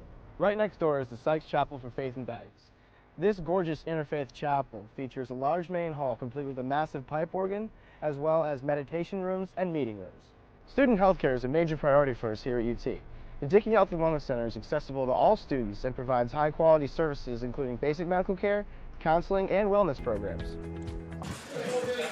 Drew Earhart will come to the plate to lead off the bottom of the 4th for Tampa. It'll be Earhart, Sullivan, Lions. 6-0 Tampa on top.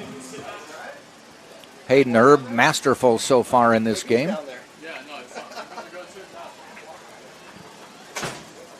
His stats, 4 innings pitched, 4 hits, 5 strikeouts, faced 14 batters, and has thrown only 48 pitches.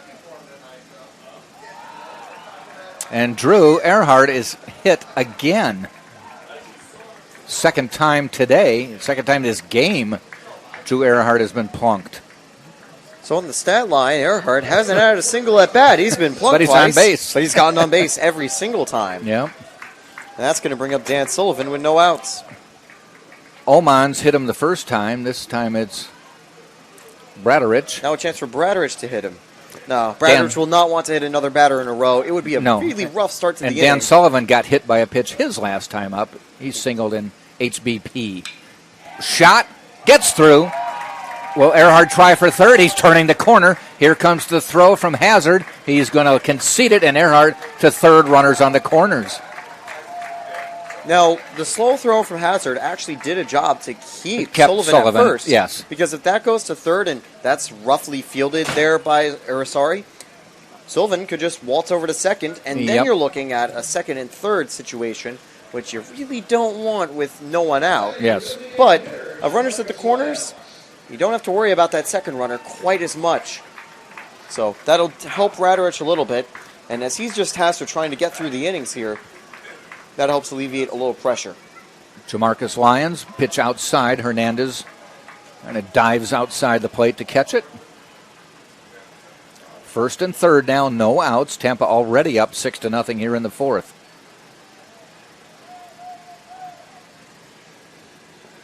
Down the middle, but low.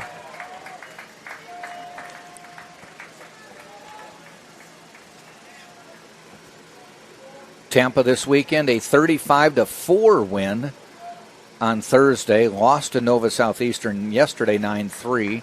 Beat Valdosta 11. What was the final in that one today? 11-3. 11-3. Yeah, okay, I did have that written down correctly.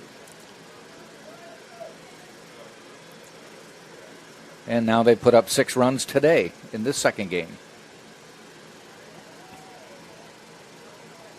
2-0. 2-1 to Lions. The pitch. Fouled off.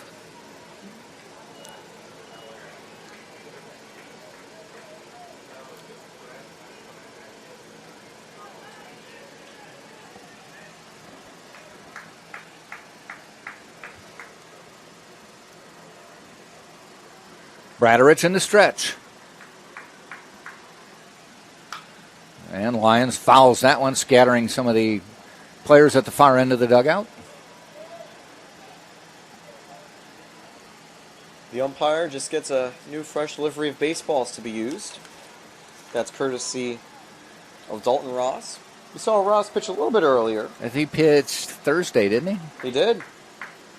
Or was it last night? Actually, you know what? It might have been last night. Yeah, no, because it was DeMo, Canny, and of course, big number 43. Drew Martin. Who had pitched then, and Ross came in for a relief stint the first time up against Nova Southeastern. To Lions. That one is hit.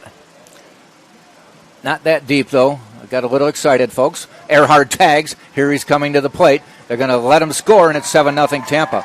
That one hopped in front of Irisari at third base, and Earhart easily tagged. Thought that one had a little more depth on it, but actually the left fielder, Fernandez, came in to make the catch. I guess I'm just getting excited by the long ball, huh? Yeah, I mean, we've already seen quite a few long balls this weekend, so obviously we got to be excited for them. And even though it is the first out of the inning, it's very productive. Lyons gets his second RBI, despite now being 0 for 2. He'll take it. Helping the team.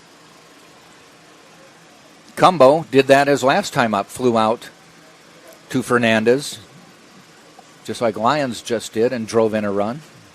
Cumbo, of course, on a hitting drought still, but he did get, of course, that sac fly you just mentioned.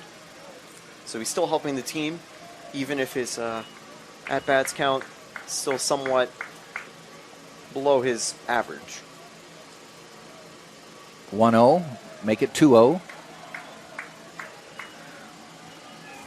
Sullivan on first now as Earhart scored from third.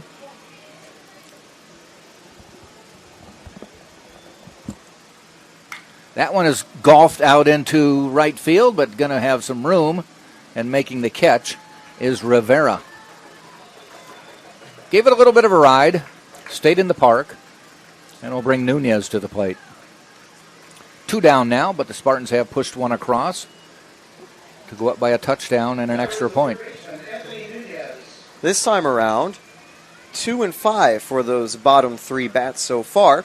Of course, Nunez 0 for 1. He had a walk and scored on it back in the second inning.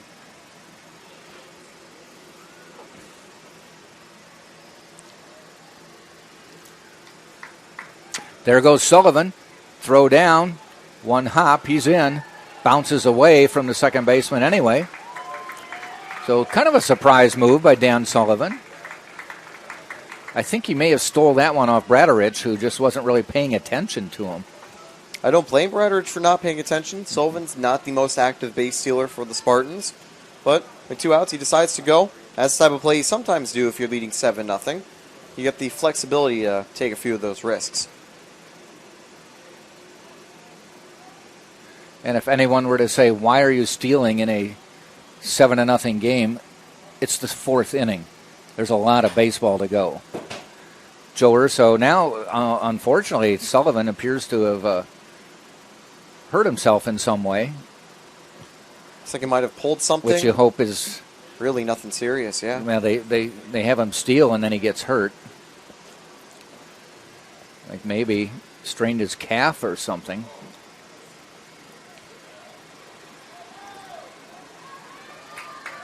We see a teammate bringing out some water, so maybe it is a little pull. Get a little water break while he has a chance. He might have cramped. Yeah, he's been playing a lot. That's what I think it probably is, because they brought him out water. Cramp's a good way. Water's a good way to try to deal with the cramp. That's most likely what it is, because I think he's going to be back and all good. So I think just sliding in there, hold himself a little bit. I'm not sure who the player is who brought the water out, because he's got a shirt over his jersey, but gets an ovation though. Gets a round of applause. Sullivan's okay. I'm thinking cramp. I think you're right. I think that's pretty much a safe guess right there, and he'll be ready to continue. And those are wicked. I tell you what, if you get a cramp throughout my youth in your sporting calf, days, cramps are absolutely killer, especially in the legs. The pitch fouled off. I'll sometimes get. Just to give you too much information, night cramps are the worst. Oh yeah, no. I've had those quite time from time in the bed, and all of a sudden you roll over and you feel it. It takes like 5 seconds to come on. Yeah, when it but starts, you can't stop it. You can't stop it exactly. You start to feel it. It's just like oh. Those are the worst. Then you look at the clock and go, "Geez, it's 3:05, and I'm in pain." The pitch. We digressed. Ground ball. Epstein at short. Guns it across. One hop. Got away. That's going to bring another run in. Sullivan will score. And into second base, sliding safely, is Nunez. Epstein gunned it, but hit well in front of the first baseman and skipped past him. And the Spartans now lead 8-0. So that's a rare fielding error for Nova Southeastern, and that has benefited the Spartans. They get their second run of the inning. So Nunez now on second.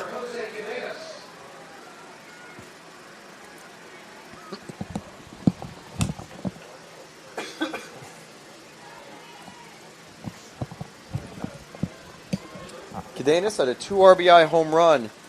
Started everything off. Now he once again finds a runner on. He got the ball rolling. Try to get maybe a 3rd RBI here with 2 outs. Nobody throwing in the Nova Southeastern bullpen. They look back. Chases Nunez back. And I think the reason no one's throwing is just because they're going to trust Bradarich to eat as much innings as they can. Yeah, save. Keep their bullpen. Maybe they concede that there's going to be a Sunday. Yep. And at that point, just want to wait, see for Popped a miracle. Up fly ball. I don't think it's deep enough. It's going to stay in the park. Fernandez drifting over. Makes the catch to end the inning. Spartans, though, tack on a couple more. We played 4 full. 8-0, folks, get ready. Taylor is coming to do the play-by-play in the 5th right here on TampaSpartans.tv. College sports. There's light at the end of the tunnel. A return to normal and all we love about sports. You've instilled resilience, focus, and selflessness in us. We've put those lessons to work. We've found strength and unity in each other. You continue to take us places we never imagined. You bring out the best in us. So when we look forward, We see the light at the end of the tunnel. We see a better world for all of us and for college sports. Being a champion takes more than talent, more than the perfect pass, more than using your head. Being a champion takes the spirit to always push harder, the ability to overcome any hurdle, and the fire to be the best. Welcome to Division II, where the pursuit is yours to create. And the question isn't, can you do it? It's, will you?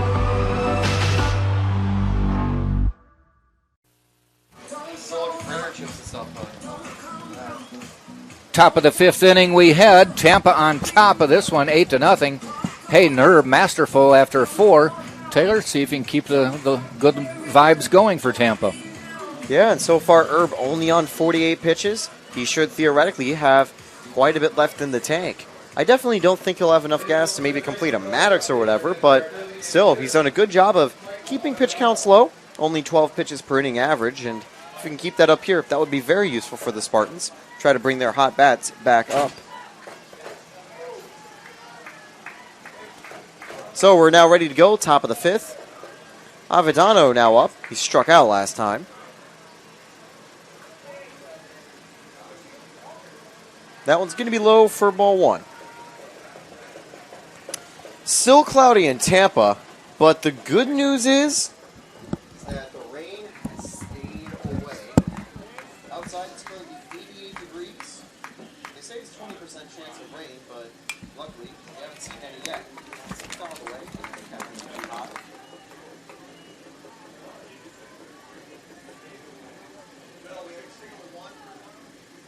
If you're just joining us, it's the NCAA D2 Baseball Regional Playoff.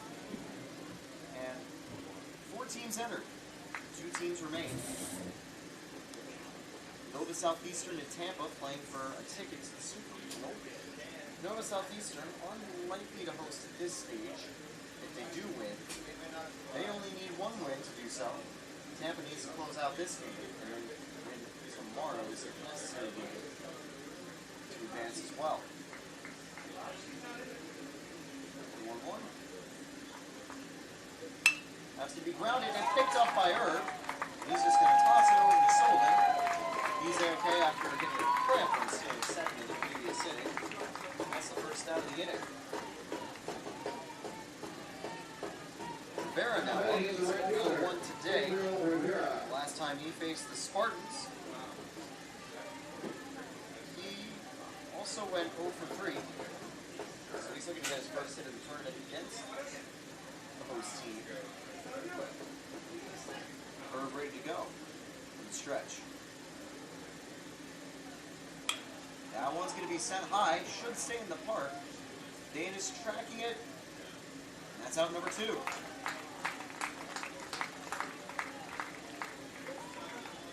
Spartans a 1080 from yesterday's game against Nova Southeastern. Erb a lead from the bump. And in the field, Spartans have been solid at their plate. Spartans brought home 6 in the second and 2 in the fourth. So we know their bats are still working as intended. 2 outs now, and we're going to see Hernandez ready to go.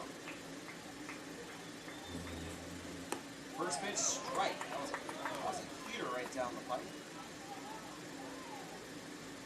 Seeing one of the best pitchers in the nation's ready to go. He's been called upon for what has been the most important game of the Spartan season, win or go home. That's going to be fouled away, strike 2. 5 strikeouts and 4 2/3. Right now he's focusing on liquor games rather than K's. And you want Erb to go as long as he possibly can, so no surprise there.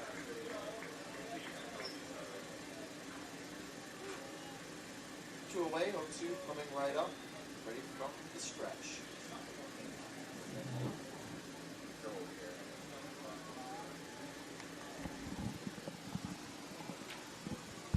That one just outside, ball 1. Mike's off. Put it on it. No, they can start to clear the inning out. You want to start most of the rush new inning next inning? Let's do We're about that. to have the last. Let's do that. I'm just gonna go on Taylor. Yeah. And here's the 1-2.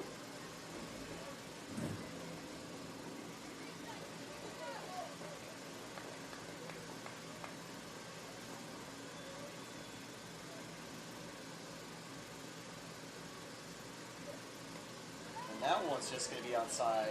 That goes to 2-2.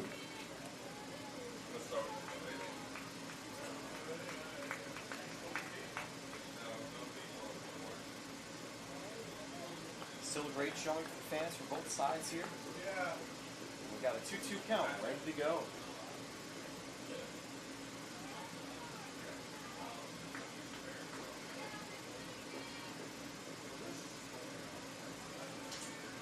Herb doesn't like that sign, he shakes it off, gets a new one.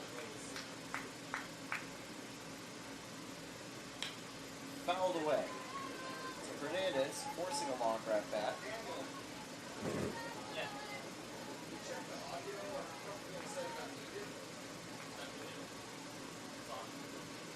So here we go still. Oh, hold on, it is a little bit quiet. We do apologize. Can we test this? No. Can we test this? No. It's hard to hear. This mic's a little bit lower. So we do apologize if you're having some hearing issues at home. 2-2 now with 2 outs. That one's going to be popped up, but it should stay up. And that will likely end the inning. Earhart makes the play. Nova Southeastern goes down in order. The Spartans still lead 8-0.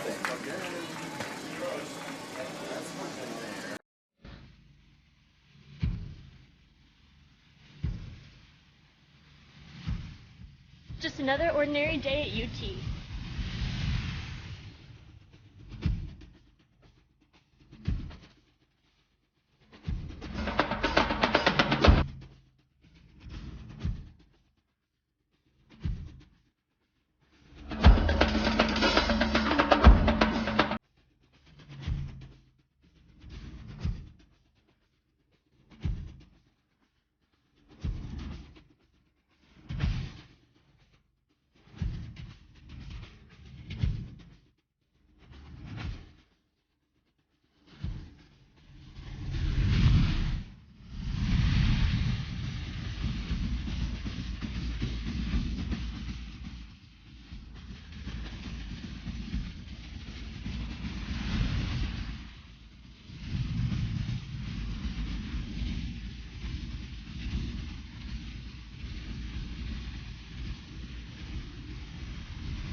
This is the University of Tampa.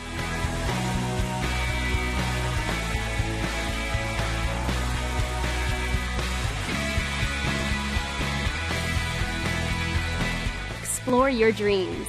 Discover your talents. Get ready to invent, innovate, and be a leader. This is the University of Tampa. We're back at the University of Tampa.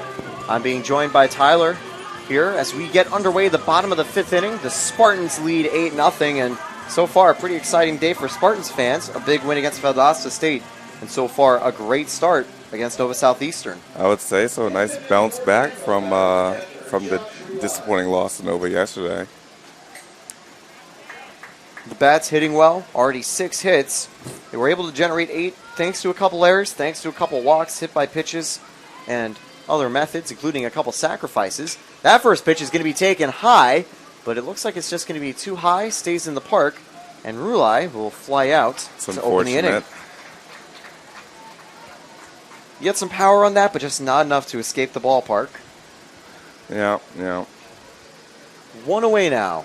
And that's going to bring up the top of the order one more time, J.D. Urso. Urso got on base via walk in the 2nd and also had a double in the 3rd. Yeah, he has some great defensive plays today, too. I would say so. He's been active, showcasing his range, and also has had some success at the plate today. He struggled last time out against Nova Southeastern.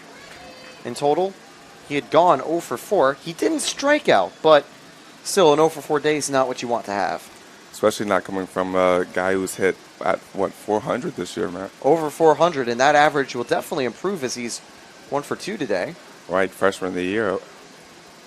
Coach's son as well. Always good to make your dad proud. Maybe this one won't make him extremely proud, as that one's going to be a chorus in the infield.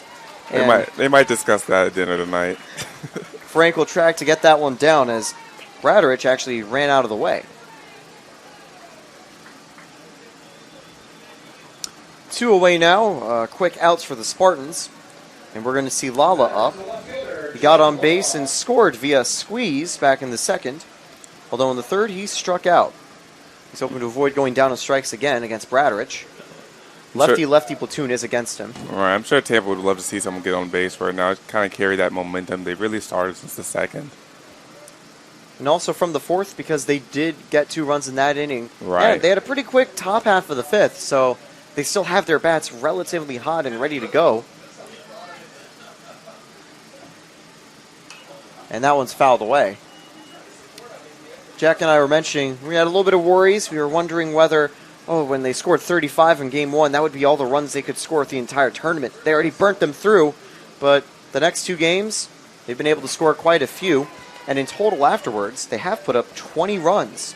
Yeah, that first game was pretty incredible. You don't see performances like that every day. I'd say, honestly, or every year or every decade for a program like Tampa. But it's great to be around for said games.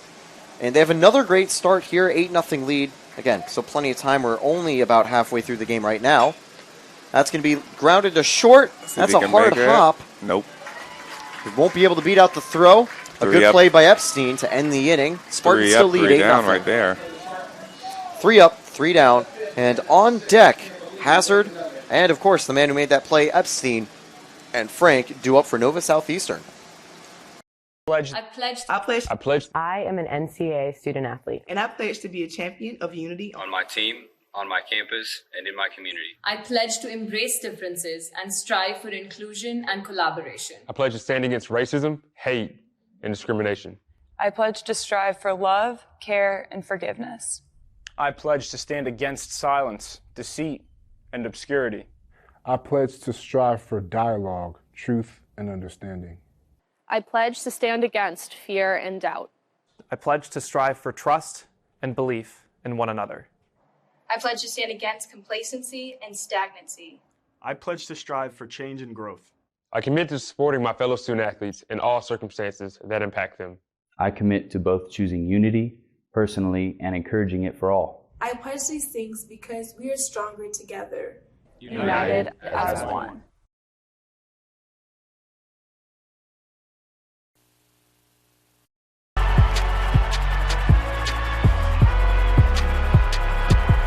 Number 32, Kyle Hornsby.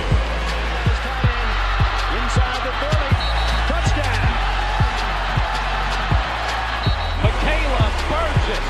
An incredible finish by Hall. The NCAA and its member schools offer nearly 500,000 college athletes a path to go pro in something other than sports. Learn more at ncaa.org/opportunity. We are ready to go. Top half of the 6th inning right here. You're watching Tampa Spartans TV. And Nova Southeastern up at the plate. Hazard leading off. He had a double last time, but Hazard didn't stay on the bases afterward because he got greedy. He wanted 3, and an impeccable set of throws from Tampa got him out just in time. They say ties go to a runner, but in that time, he was just a second late.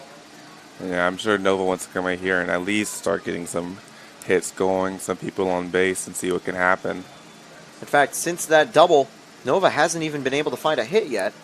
So they're hoping that Hazard can get the offense back going. Time is called. See some stretching over in the Tampa bullpen, but obviously with Herb 58 pitches through 5 innings, doing so well so far, highly doubt that he'd want to pull him out early. I agree. The defense of Tampa today has just been, they really responded well to the loss yesterday. And how you bounce back is the most important thing for any team gunning for a national title. Tampa will need 2 wins to get to the Super Regional. Nova just needs to win 1. So it's strike 1 now as that one is taken inside on the outside corner.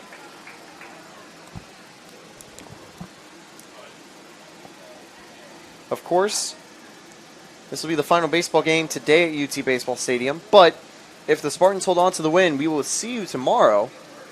Likely at 1 p.m. We'll give you further updates. That's going to be an exciting game. I think everyone should tune in for that one. Both teams win or go home at that point in time. And that will be the day that all the pressure is on Nova. They won't be playing with the game in hand. They will have a winner-go-home situation should that occur. There still are, of course, plenty of outs to go for Nova Southeastern with a 1-2 count here. But that's not the point where you might start a countdown.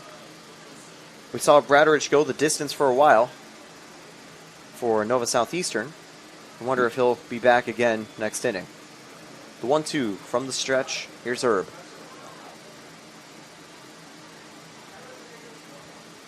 That's going to be grounded. And he's out. They get the first out of the inning on a high hop. Since that double, man, Nova has just not found anything. They haven't, and again, stellar defense from the Spartans, keeping them shut down. Interesting fun stat for Herb is that through 5 1/3, he hasn't walked a single batter. He's been doing a good job of getting balls in play or getting strikeouts.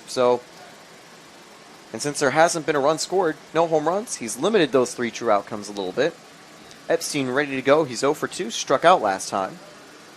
Yeah, Herb has really done everything that a coach really would ask out of a pitcher at this point in time. That one's fouled away.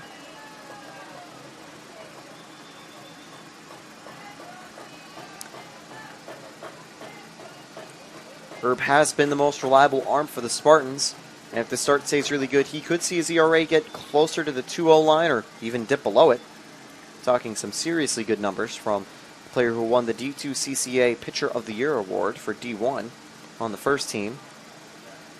And we're going to see Epstein step out really quickly.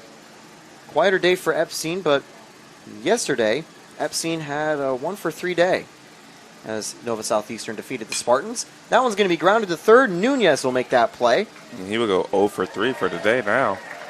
Weird hop, but Sullivan stays in front. And that's the second out of the inning. Still, lights are on, but of course, that's mainly because of the cloud coverage. We've avoided the rain, even though there have been showers all around. St. Leo's Day was completely hijacked yesterday at their half of the regional because of rain. So they've had to worry about a triple header today to try to make up those games, and they will be playing on Saturday no matter what for their regional title. Question is, can Tampa get a game on Sunday for themselves? You know, Taylor, you shouldn't use that R word in these outdoor sports. It's really might jinx us, but let's keep our fingers crossed. We were checking the radar, a little bit safer R word than rain. So, it doesn't look like there will be anything until 8, and unless the Spartans go on a Spring Hill scoring spree, it's very unlikely that we will get a game that late. And hopefully it stays away tomorrow, too, and allows us enough sunshine for a full 9 innings of work to determine who is going to advance in the next round of the NCAA playoffs. We've already mentioned both these teams have won national titles in the past. The Spartans had won in 2015, Spartans in 2016, and that one goes all the way to left field. Lala is going to get that one in, and we're not going to see Frank try to turn 2. First hit in a few innings for Nova Southeastern. I think at this point you just got to take the hit. You don't want to push. The last hit they had, they pushed for 3 and definitely paid the price for that one. So see if that can spark them up and hopefully they get another hit going. 2 outs here, but Nova just needs base runners, and they've got one right here, and a chance to try to get into the score sheet, try to get back into this game. The score is 1 for 2 coming into this one right here, so let's see what we can do with this. Struck out in his previous at-bat after singling in the first. That one's on the outside. Ball 1. That one. Just barely missed it. And for the year, we see that he is hitting at a very respectable rate of 361, one of the highest averages for the team. That one's taken, and that count's going to be 1-1 now. But yeah, so far, Pastore's third most at-bats for the team at 183, but indeed the best average. One of the 4 hitters for Nova Southeastern that are over 300. Here's the 1-1. Ooh. Whiffed on that one in the dirt. 1-2 count now. Herb would want to strike out to end the inning. And Pastore has to be thinking about this one right now.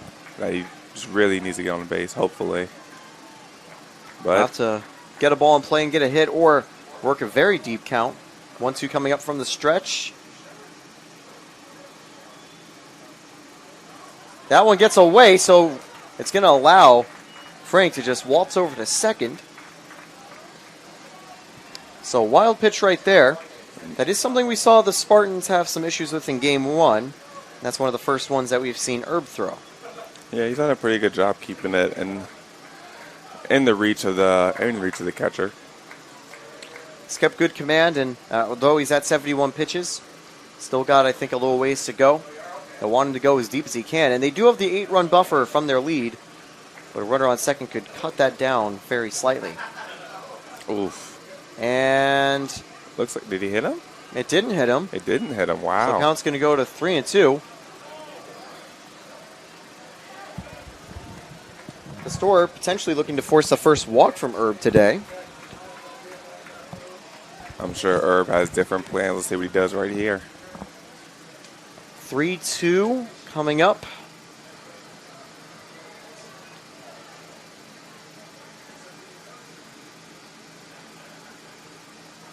And that one's going to be flared out to right. Will it get down in time? Oh. It will, so that will likely send the first run home.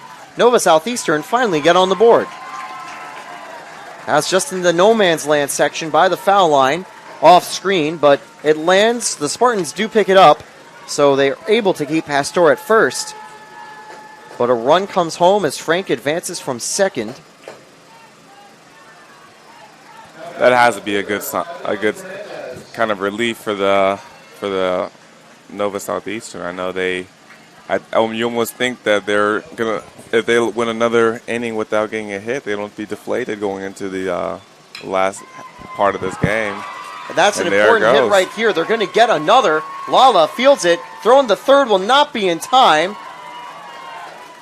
Well, actually, he went off the bag. Wow. He went off the bag, and that'll end the inning. Big and that was a clumsy Spartans. slide right there, but we're seeing a little dispute there from the Nova third base coach. Wow. That ends the inning.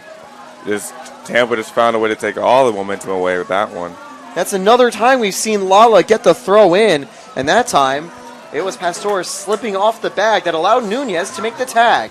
And there comes their head coach. He's going to want clarification. We've seen him get vocal a couple times, and I wouldn't be surprised he does the same. I think he's just saying, hey, just want to know what happened on that play. But that'll end the inning. We'll be back with more after this. Tampa Spartans lead 8-1 after one run comes home on 2 hits. Bottom of the half coming up. Spartans ready to go. This is the University of Tampa. UT students travel from across the nation and around the globe to join a dynamic learning community. There are 150 academic programs, continuing studies for non-traditional students, and a highly ranked graduate school.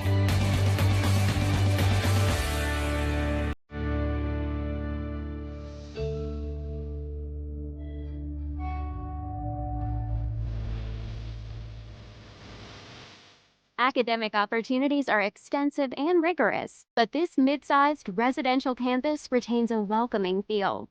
With a student-faculty ratio of 16:1, students benefit from direct interaction with expert faculty, a faculty that is passionate about teaching and mentoring. Outside the classroom, UT enjoys a unique environment. Plant Hall, a National Historic Landmark, is surrounded by modern and historic buildings on 105 acres.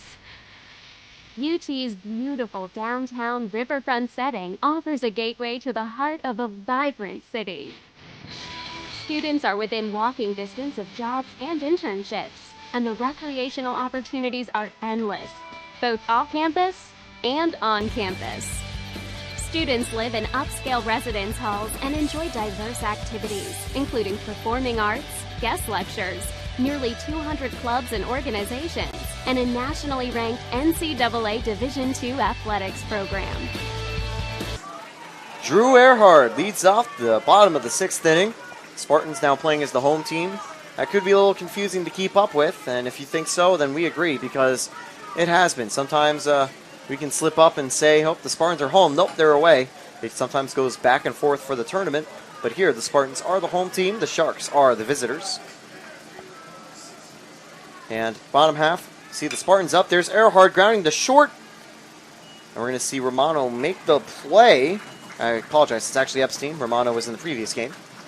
To get the first out of the inning. Radrich still on the mound, and he's now gone through 4 1/3. That was a quick play for Nova Southeastern. This one's interesting. Dan has been playing great for the Spartans, but he has been struggling with these cramps today. So you just have to see what they've been doing with him in the dugout. Hopefully he's massaged that out and got some fluids in him. The good news is that for a light cramp, it won't affect the hitting too much. That's hopefully the goal, to keep his electric bat still alive. Swings and misses there, but 2 for 2 today and got hit earlier. He's going to get another chance, but this time, similar to the first game, a line out right to second. That's disappointing for Sullivan, and second out of the inning. The way he's been hitting it this week, he almost just doesn't even have to run around the bases. It really doesn't, because, again, 5 home runs, 14 RBIs. That's a good stats for a month. He's done them in 3 days. That one's taken high. Ball 1 to Lions. Now, Lions has played well this weekend as well. Indeed, he had some back-to-back jacks. And also today, 2 RBIs while 0 for 1. Recently, he had a sacrifice fly. Count 1-1. Lions going to get under that one, but it should be playable to end the inning. Yep. Makes the catch, and that'll be it for the Spartans. They go down in order again. They still lead 8-1, but Nova Southeastern finally was able to open the door. We're going to now see Arisari, Avedano, and Rivera up next. Champions know how to seize opportunities. When they see moments of greatness unfold right before their eyes, they push as hard as they possibly can, and then they push harder. Because the heart of a champion never settles, never quits, and never stops giving its all. We are champions. We are Division II. We go big, we give it everything we've got, and we win. On the field, on our campuses, in our communities, for our causes, in our careers. We rise to become champions in everything we do. We are Division II, and there are no limits here. We make our time count. We set our own path. We become champions on our terms.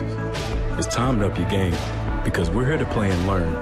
But most importantly, we're here to discover ourselves, our vision, our heart, our drive, to achieve every goal we aim for, because we want to be champions at the highest level, life. At Division II, the opportunities are here. Are you ready?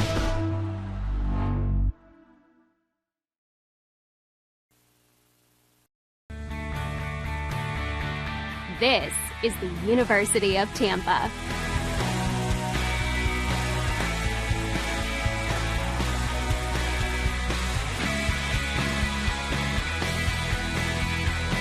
Explore your dreams. Discover your talents. Get ready to invent, innovate, and be a leader. This is the University of Tampa. Spartans and Sharks continues. We are ready for the bottom half. Up next, of course, because it's the top half right now. I keep thinking we're the away team. Yeah, after that coin flip earlier. That 2 games in a row. That's the most confusing thing. Spartans, of course, pitching on defense. Nova Southeastern hitting top of the 7th. Underway. Last time up, Nova Southeastern finally broke through and got a single run. They so far have 6 hits and have only stranded 2. Actually, there's 7 hits in total. Scoreboard out there is incorrect. That one is low, ball 1. Leading off is Arisari. He grounded out last time.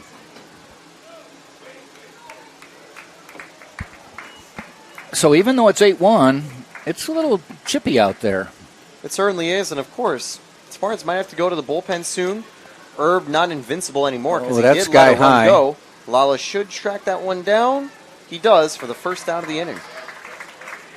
Of course, now I'll hand play fully back to you, Jack. You're doing a fine job. You held the lead. Yep, that's the big thing. You did not get a save for the 35-4 game, though. Exactly. It was too bad. It was too out of reach by that time. Yeah, that's the one thing that's disappointing for relievers. You take what you can get. Yeah, you just get a hold. You can't get a save. Now, you'd probably rather be the closer. I've been having you come in as the middle reliever. Maybe I try to work my way up to setup someday. Or maybe just go the new age stopper that tries to come in 7, 8 innings. Avendano at the plate. Fly ball. Cadena's hustling in. Urso hustling out and makes a play, running with his back to the infield. I was going to say a la Willie Mays from 1954, but that was like 480 feet away from the plate. Yeah. However, do you even know who I'm talking about with that? Yep, okay, good. That famous play at the Polo Grounds. But, maybe similar distance track because he had to run deep into the outfield. That was when we start to think, is Lala or in center, Cadena's going to have to track that one. I give credit to anybody running away from the field to be able to look back and still make a decision and adjust. An overcast sky just makes it even harder. Yeah, there's no depth perception. You have to watch for the red stripes from time to time. Rivera to the plate. Rivera 0 for 2 today. He's looking to get on base for the first time. What a play at third there to end the inning. That really was, and I think it was just Pastor just slipping up. I think he came off the I think he beat the throw, but he came off the base. He beat the throw, I'd say, by a couple steps, but he just was off the base after the slide, and Nunez said, hey, here's a guy off the bag. Just keep your glove on him is what they usually tell you. You don't have that leeway at first where you can just kind of run to the right side and just stay out of play for the moment. Yeah. At third and second, you're completely live. You got to stay on the bag.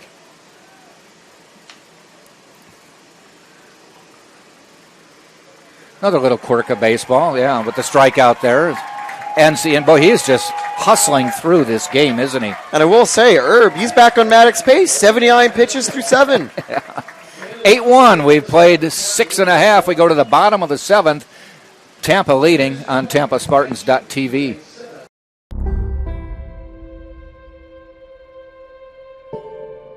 In the late 1920s, the prospect of a Hillsborough High student enrolling in college was bleak.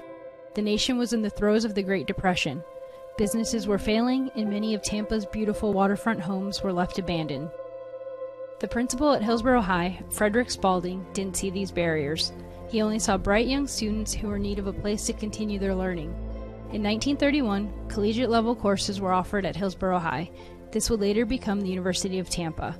On August 2, 1933, Spalding arrived at the doors of Plant Hall with a 100-year lease from the city and a firm resolve, and with the turn of a key, opened the door to the University of Tampa.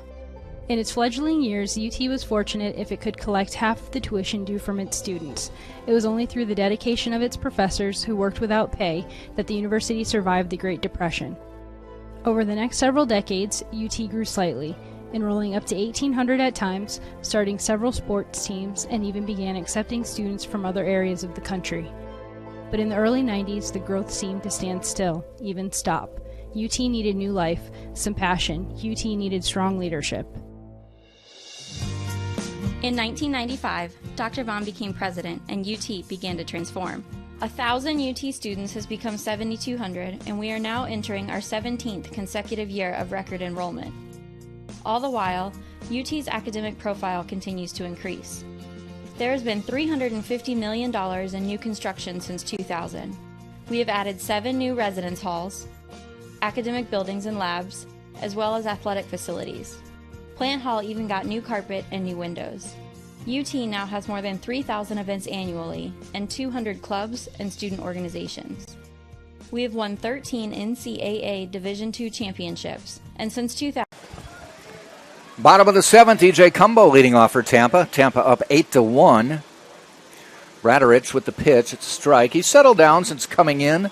He's 4 2/3 innings into this game. His first batter he faced when he came in was a bases-loaded situation, and he walked him. Ground ball fielded by Frank, and Cumbo is out.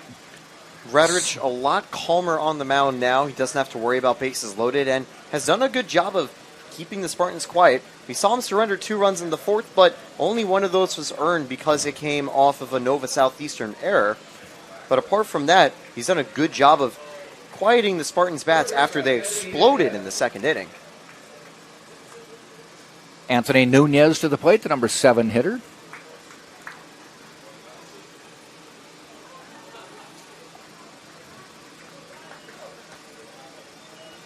Nunez got on base via that throwing error back in the fourth last time, and actually had 2 at-bats in the second. Drew a walk and flew out. Fouled off. I think the lights just were turned on recently. I don't recall them before this, but it was an inning or two ago. Inning or two? Where was I? So back in the 5th. Exactly. Nobody asked me. That one's just out of reach. Nunez with the base hit. You know, I believe there's a rule in baseball that you cannot turn. You only turn the lights on at the top of an inning. Unfair to turn them on after a team's already batted in an inning. So I believe that's a top 6 or top 5 when they came on.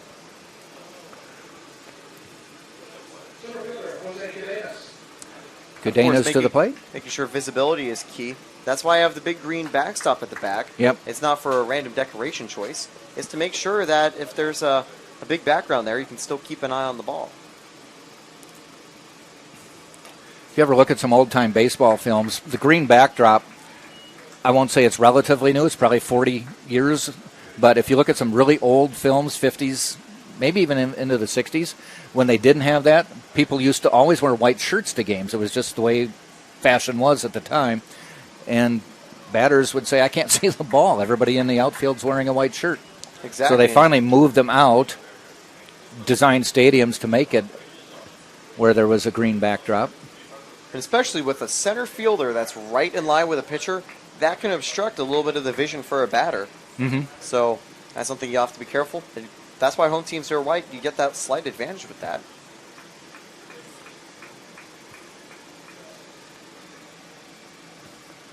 .2-0 pitch. Swing and a miss. Went upstairs looking for that one. He checked the upper cabinet, but it was down low.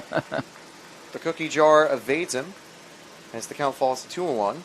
But Cadenas, of course, might be still ahead in the count here, and for the day, he's been on fire. At the very least, he's been hitting them deep. He's hit the ball hard. He took one to the warning track. He hit one out on his first at-bat, but also took one to the warning track in center. Had he pulled it like he did his home run, he would have had a second home run. Tampa today, with runners on, doing a really good job, although it's almost impossible to tell because of the stat line. The logos actually haven't loaded for either team because both teams 725. Yeah, but equal I averages, found that interesting. They're both hitting 280. Both hitting 280, but a very different score line. Shows you what happens in the field and where those balls go is important. But Tampa, at the very minimum, hitting 400 runners on, or 429. And actually, I will say, because there are 4 walks, they are the bottom half of the stats. They are hitting 4 for 10 with that. Earlier in the game, Tampa was hitting over 400. They've been a little quieter after that 6-run second inning. They've been a little quieter since then. The reason they've been a little quieter, Bradarich doing a really good job of shutting them down for the most part. Ground ball, heading up to the middle. Stop, flip to Epstein, the throw. Nice play to Frank, gets him out of the inning. That is a 4-6-3 double play, second to short to first. And Nova Southeastern out of the inning here in the bottom of the 7th. We'll head to the 8th, 8-1 Tampa on top, right here on TampaSpartans.tv. Champions know how to seize opportunities. When they see moments of greatness unfold right before their eyes, they push as hard as they possibly can, and then they push harder. Because the heart of a champion never settles, never quits, and never stops giving its all. We are champions. We are Division II. We go big, we give it everything we've got, and we win. On the field, on our campuses, in our communities, for our causes, in our careers. We rise to become champions in everything we do. We are Division II, and there are no limits here. We make our time count. We set our own path. We become champions on our terms. It's time to up your game, because we're here to play and learn. But most importantly, we're here to discover ourselves, our vision, our heart, our drive, to achieve every goal we aim for. Because we want to be champions at the highest level, life. At Division II, the opportunities are here. Are you ready?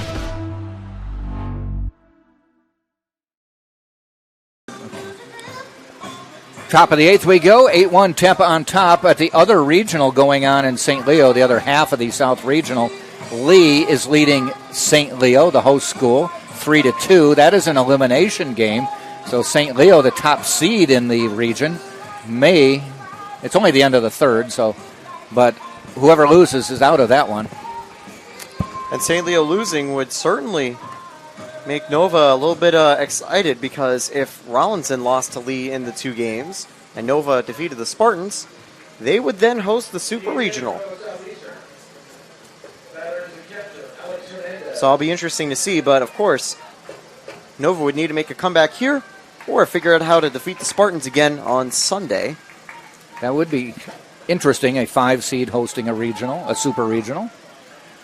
Leading off is Hernandez, the catcher.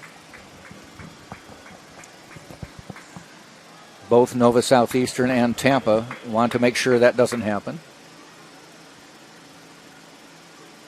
Actually, it won't happen because it's going to be one of these 2 teams. So again, if winning Tampa this wins, regional. Tampa wins the regional, yeah, they'll be hosting no matter what as the 1 seed. But they do have 2 more games to win, including this one. Ball in the dirt. So far, Herb, he actually can't go for a Maddox since he did surrender a run that was earned. But he does have only 81 pitches so far throughout 7. And Braden Forsyth went down to the bullpen to warm up. Nice pitch, called a ball. 2-1. Tampa saving their ace, who is 3rd in the rotation at this stage for the playoffs, up until this game right here. And honestly, it's a good thing they did, because he's been pitching lights out. Shot out toward Lala, drifting back, jumps, caught it. No, it bounces away. Heading into second, that'll go down as a double. I thought he had it, but then I saw it went behind him. He almost got it, but a little bit of a breath of fresh air for the Spartans because it didn't clear the wall. Yeah. It only led to a double, and this time Hernandez doesn't go for third, and that'll bring up Hazard. We first learned about Jordan Lala this year when there was a bases-loaded situation early in the season, and a player just cranked one to deep left field, and Lala jumped over, put his arm over the yellow bar and caught it, robbed him of a grand slam. All it was a sac fly. We knew we had something special out there. And Lala has made some huge plays today. Didn't come up with that catch, but he already got a runner down at home, and also made a good play to third. That allowed for a tag when he slipped off the bag. Hazard to the plate. First pitch is a ball. So no outs, a runner on. Nova Southeastern looking for anything to get the wheels going here. Nova would want to build some momentum to try to bring in if they have to play tomorrow, because they don't want to, but if they have to, they'd rather get some offense going to try to chain some strong bats to get ready. Fouled off. Spartans do hold the lead, so Herb not under a lot of pressure with that runner in scoring position and no outs, but obviously he doesn't want it to score, and he's done a good job of not letting runners score all season. 1 ball, 1 strike.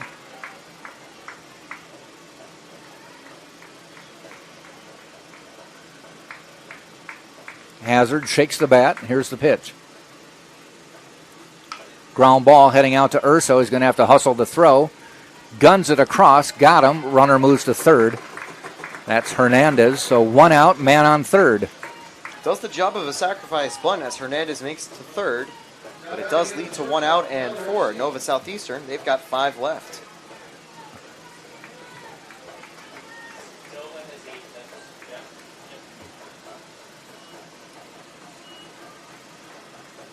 Brings Epstein to the plate, the leadoff hitter. Shortstop. Uncharacteristic 0 for 3 from him so far. He's looking to get back into it. First pitch, a little bit high.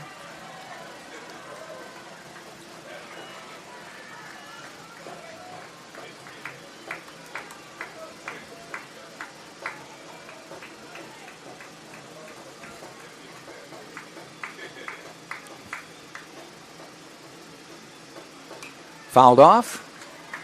1 ball, 1 strike here in the 8th.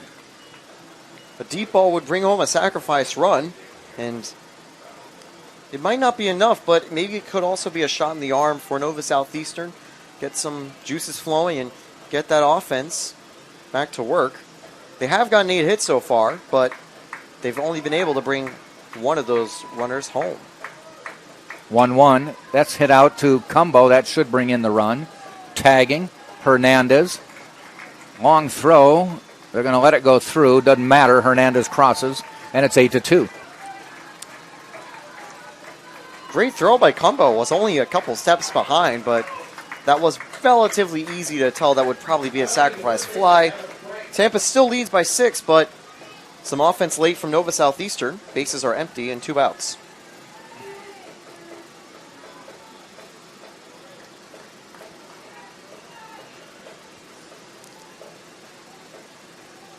Frank to the plate. Inside. Frank, the first baseman. Couple hits already today. Him and Pastor, 2 of the better bats for Nova Southeastern today. Combined, they are 4 for 6. Tampa fans, actually both sides are trying to cheer their team on at this point.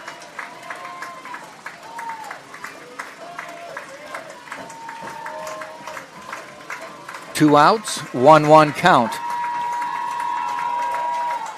Herb pitches. Ground ball heading out to Urso. Backhands it, going away. Long throw. Sullivan, inning over.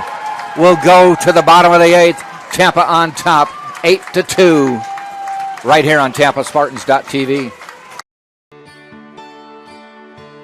This is the University of Tampa. UT students travel from across the nation and around the globe to join a dynamic learning community.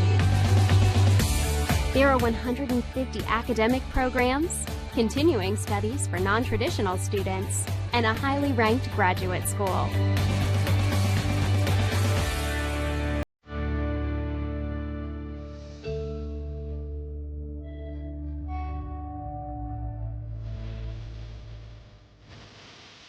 Academic opportunities are extensive and rigorous, but this mid-sized residential campus retains a welcoming feel.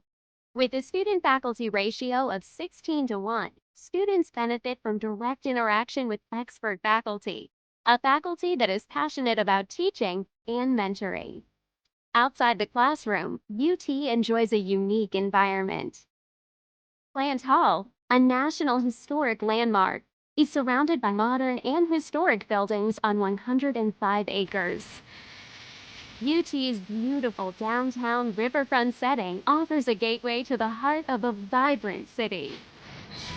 Students are within walking distance of jobs and internships, and the recreational opportunities are endless, both off campus and on campus. Students live in upscale residence halls and enjoy diverse activities, including performing arts, guest lectures, nearly 200 clubs and organizations, and a nationally ranked NCAA Division II athletics program.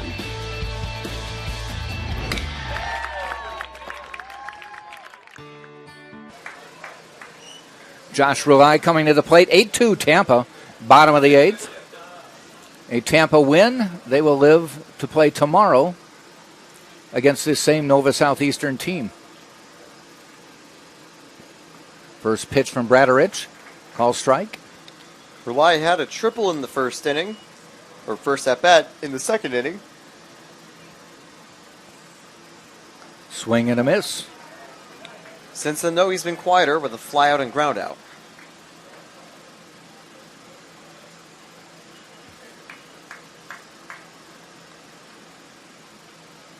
In the dirt.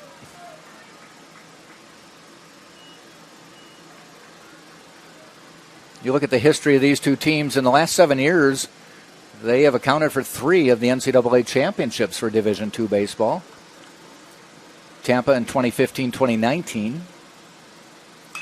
There's a ground ball out to second base, fielded by Pastore. 1 up and 1 quick down. Of course, Nova also then won in 2016. 2016, yep. So these two teams, championship caliber. Not a surprise to see them both in what has been an entertaining regional final series so far. And at this point, you really can call it a series. They're playing for the second time. Yeah. And if this score stays the same, the Spartans will get a third chance, with the series tied at 1-1 in a true winner-go-home match for both.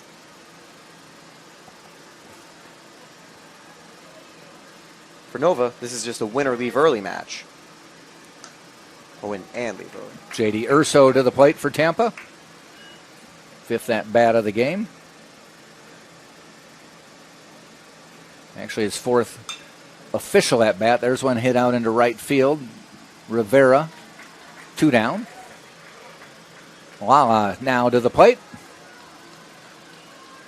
You look at this game, 8-2, Tampa fairly comfortably holding on to this one. You look at the game yesterday, 9-3, Nova Southeastern fairly comfortably won that. Dan Sullivan put Tampa up with a 2-run homer, gave him a 3-2 lead, but that was it. And Nova Southeastern, from about the 4th inning on, controlled that game.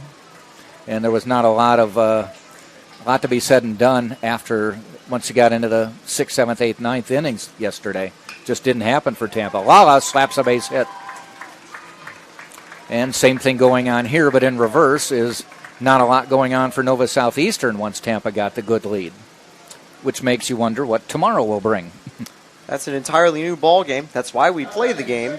And if we will play tomorrow, because again, there's still 3 more chances for Nova Southeastern. It's not over till it's over. Tampa also can't mercy rule it either. Yeah. We asked that on Thursday. Yeah, we learned the hard way for that question. No mercy rule, even if it's 22-0 after 2, 35-4 late. But that 22-0 lead for Tampa, I think, got them in the wrong mindset. It's the reason they lost in the second game against Nova Southeastern. They got a little too overconfident, and they needed a loss there to just get back down to surface level. Now they've settled in, and already with a great lead here, they just won 9-3 against Valdosta State. And if they can keep that run going, they might be able to get to the Super Regional and try to host it for their fans, extend their season a little bit longer. Pop fly. It's heading into foul territory, giving chases Frank, and he reaches up and makes the catch. Will head to the 9th. Nice running away from the infield play by Frank there. Did it backwards like the Mays play, and he definitely tracked some distance. I'd say close to 90 feet. He nearly went down from first to second, all the way into the bullpen. So we'll head to the top of the 9th. Tampa on top 8-2 on TampaSpartans.tv. I am an NCAA student athlete. And I pledge to be a champion of unity on my team, on my campus, and in my community. I pledge to embrace differences and strive for inclusion and collaboration. I pledge to stand against racism, hate, and discrimination. I pledge to strive for love, care, and forgiveness. I pledge to stand against silence, deceit, and obscurity. I pledge to strive for dialogue, truth, and understanding. I pledge to stand against fear and doubt. I pledge to strive for trust and belief in one another. I pledge to stand against complacency and stagnancy. I pledge to strive for change and growth. I commit to supporting my fellow student athletes in all circumstances that impact them. I commit to both choosing unity personally and encouraging it for all. I pledge these things because we are stronger together. United as one.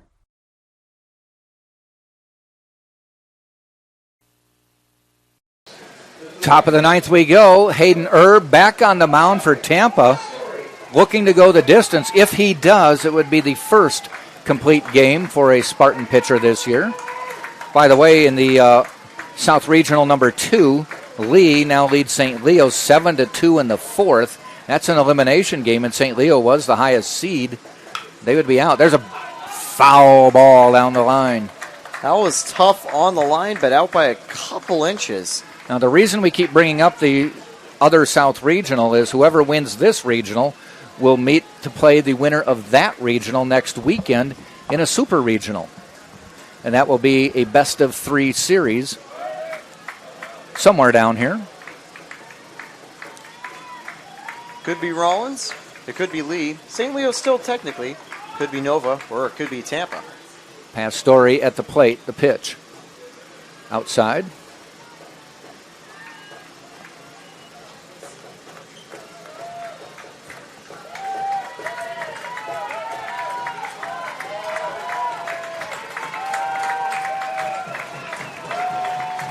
1-1 pitch from Herb. A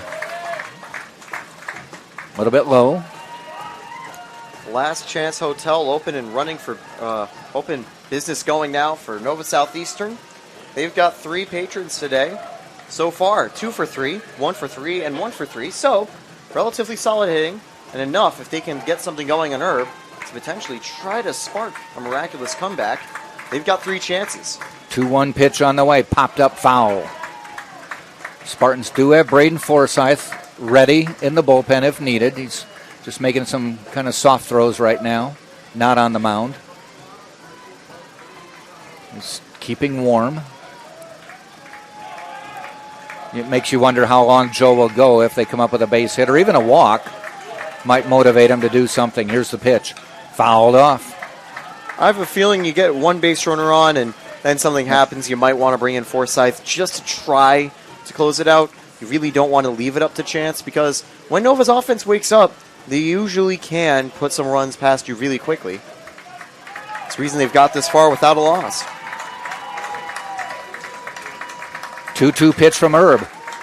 Pastore waits. In the dirt, will go full 3-2.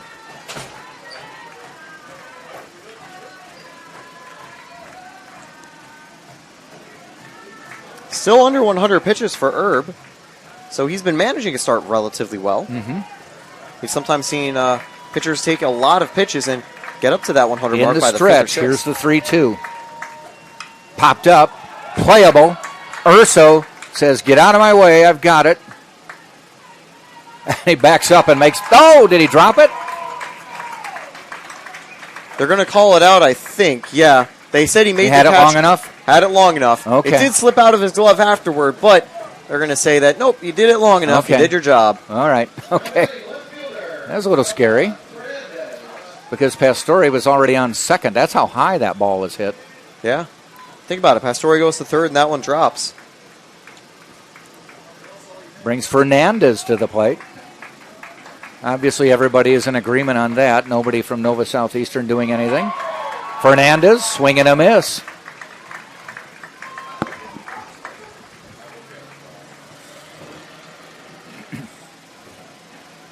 After 2 earlier outs, Yep. he did get a double in his most recent at-bat. That was pitch number 100 for Hayden Herb.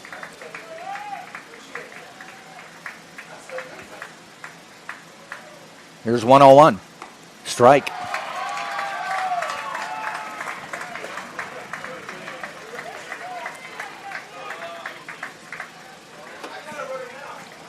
Hayden Herb is certainly not hurting his resume. He's had plenty of pro scouts watching him all season long.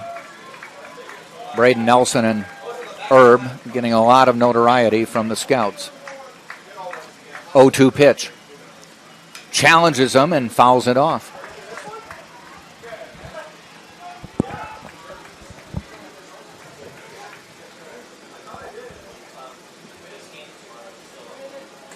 I don't know if I should say notoriety, but attention anyway from the scouts. For a Sharks fan, notoriety, attention if you're maybe a Spartans fan.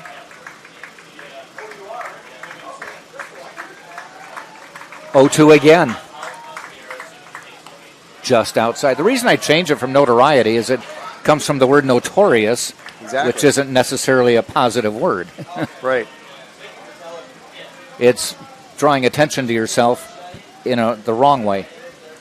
I would say He's doing it the right way, accolades. however, because, again, you do want pro scouts to come and watch you. 1 ball, 2 strikes, 1 out. Top of the 9th, Tampa by 6. Trying to hold on and set up a game tomorrow. Hit him. He knew it as soon as he let it go.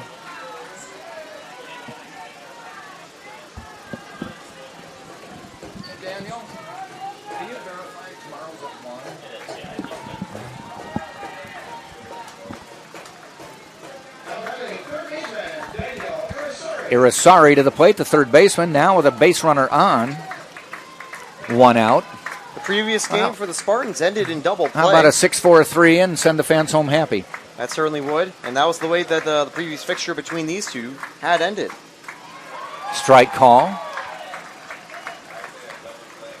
Being a lefty, we might have to go with the 4-6-3 double play. Or a 5-4-3 if he does That hit one Oppo. too. Yeah. Plenty of combinations. Fouled off. In Herb the hole 0-2.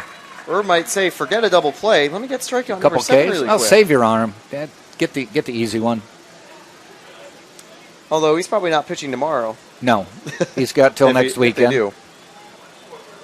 If there is a next weekend for Tampa. Of course. We hope. That's the big question. 0-2. Inside, bounces all the way to the backstop, so heading down to second base is Fernandez.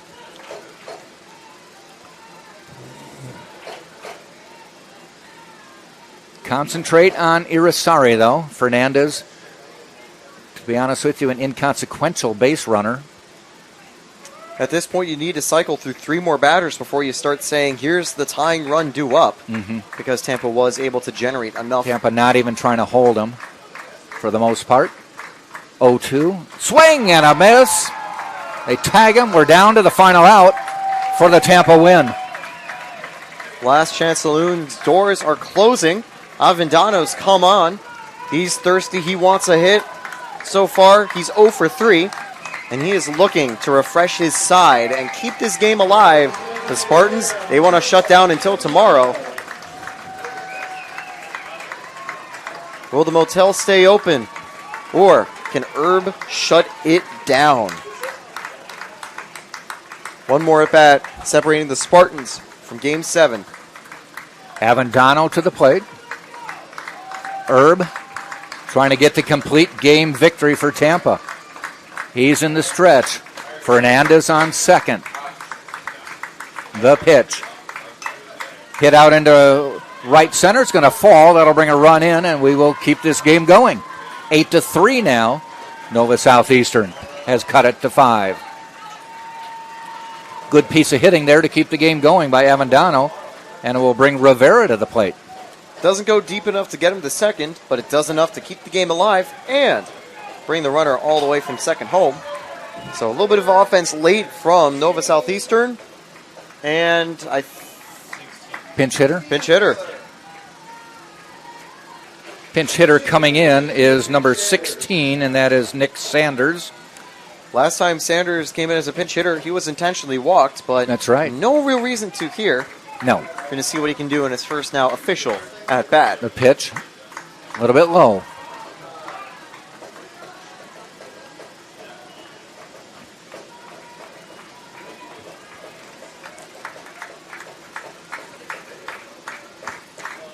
Fans standing, clapping. Ball high. I know Joe Urso would love to see him get the complete game, but he's sending Forsythe back down to the bullpen just to be safe. I have a feeling if another base runner comes on that he will just pull out Herb and make sure Forsythe can come in. You want him to get it, but ball high, 3-0. Herb about to have pitched 110, so maybe he is sputtering at the line, running out of gas. Rulai is going to talk. This may be more to give Forsythe a chance to get a couple throws in, because he had come back to the dugout after warming up, and now he hustled back down to the bullpen. If Herb can't complete the game, it's still a great showing from him. 3 earned, 7 strikeouts. And one of the first times we've seen him have a 3-0 count today. He hasn't conceded a base on balls yet. Drew Earhart, Rulai, talking to Hayden Herb. Umpire offered a couple words. He comes back. A 3-0 count, which I believe you're right. We haven't seen, I don't think we've seen one today. At the very least, with the Nova Southeastern batter up, yes, Spartans have been able to get, a couple of those. But again, great control and command from Herb all day. And the pitch on the 3-0. Down the middle, 3-1. Just in case, the Spartans also hustled down Morrison. Zane Morrison to warm up. The pitch. Ball 4. Eye the dugout. And Joe Urso sits down. Runners at first and second. Now you start doing some math, okay. If all three of these guys score, it's 8-6. Still in safe territory. The runner on the edge of the dugout, ready to be on deck up next, would be the tying run. Yeah, triple on deck. But you still got a couple batters before that happens. Here comes Joe. And he thought about it, and he's going to pull him. He's going to say, we got it. Let's just get the win. But what a day from Herb. 111 pitches and 8 2/3. He gets a round of applause. He hasn't taken the ball from him yet. Still just talking. Hasn't made a motion. Remember, they do still have that one mound visit, so... Yeah, this was just the first. Normally when Joe comes out, but he may be saying, okay, why don't you just get it? He's took a step back. Maybe saying, okay, this is going to be your last batter no matter what.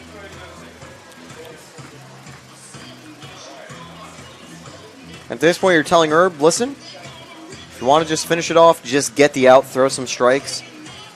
The Spartans do have a safe enough buffer. He's going to leave him in. He's going to leave him in. And a round of applause. The fans love it. The Spartan dugout loves it.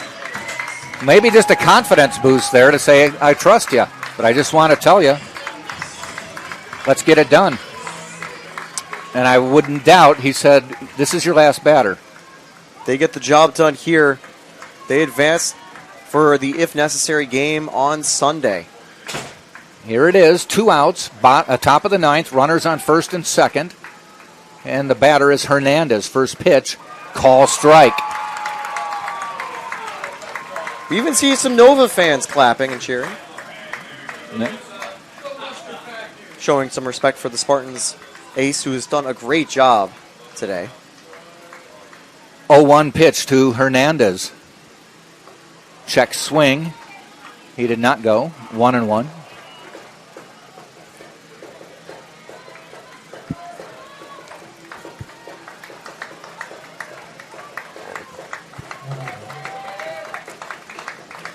Everybody on their feet cheering again.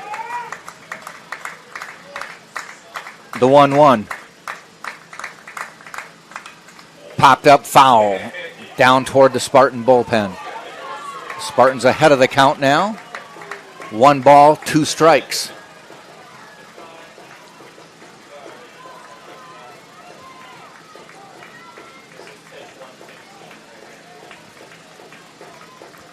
A little suspense here, even for an 8-3 game. It certainly is, because, again, Nova Southeastern, you aren't over. It's not over until it's over.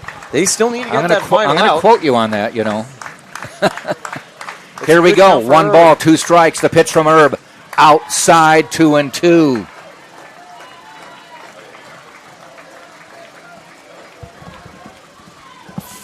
First and second, 2 outs, 8-3. Spartans up, 1-2 count to Hernandez. Herb in the stretch. And the pitch. Ball 3. Full count.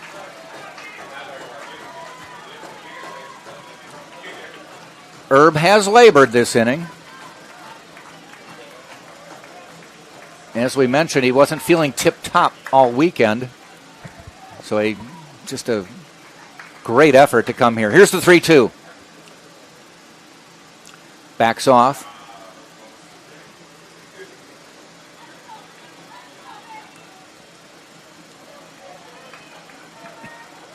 Three-two again. Batter backs out. Hernandez calls time this time. So far, Hernandez just a double today. He's 1 for 3. If he gets a hit here, he can keep this game alive. 3-2 again. Herb fires. Ball 4. He walked him. Bases are loaded. Now I think Joe will pull him, because now the batter at the plate is run number 7. We wait. We look. We wait and we look. And here it is. Here comes Joe. Here it is. This is the right move.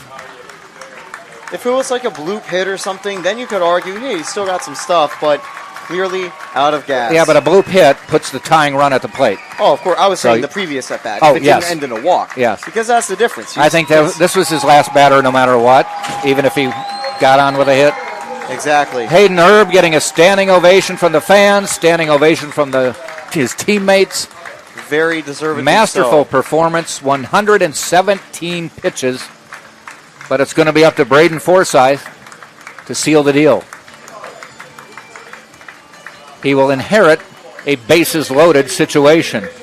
Tying run on deck, but for now, the Spartans still do lead by 5. Erb can't quite see it on camera, but getting hugs from everybody in the Tampa dugout.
You just assume Tampa does just run a normal field depth. You don't. Oh, need yeah. All you want to do is get an out. You take a force anywhere if you've got it, depending on where they hit it. If a run comes home from like a ball that goes a little bit deeper, there's no big deal as long as you just get an out and get out of the inning and get out of the game.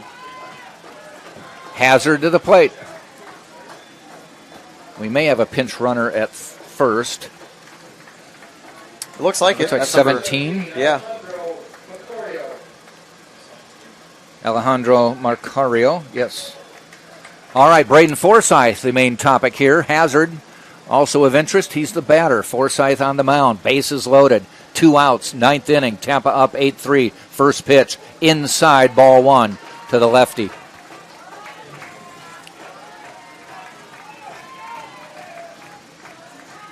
Sanders on second. Avendano on third. And, of course, the pinch runner, Marcario, on first. 3 dangerous runners, but they wouldn't be enough to give Nova the lead just yet. Tying run could have a chance on deck. Forsyth into the stretch.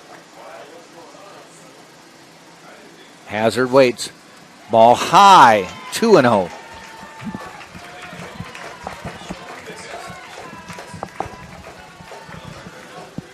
So even though it's 8-3, there's high drama here in Tampa. There is, and Hazard gets ahead of the count, and we do see another player warming up in the bullpen. But obviously, can't pull Forsyth just yet. 2-0 pitch. Forsyth in the stretch. Fouls it off.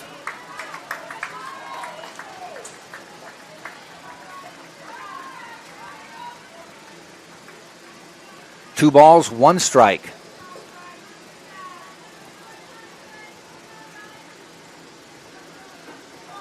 So far, Forsyth's just come in and thrown heat.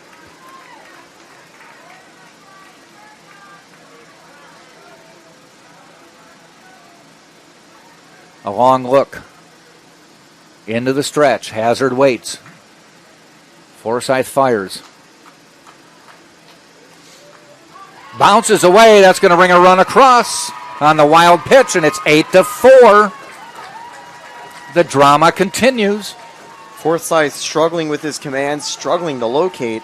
And I know that's got to be painful for Urso. He doesn't want to see 3 consecutive walks because that would then bring the bases loaded up with the tying run at the plate. It's the second run of the inning for Nova Southeastern here. 3-1 count now. So not only was that a ball, but it was a wild pitch to bring in a runner. Takes away a force, which you'd love to have if there's a ball hitting the ground. 3-1. Walked him. Ball 4, bases full, tying run coming to the plate, and it will be the top of the order, and that's Epstein.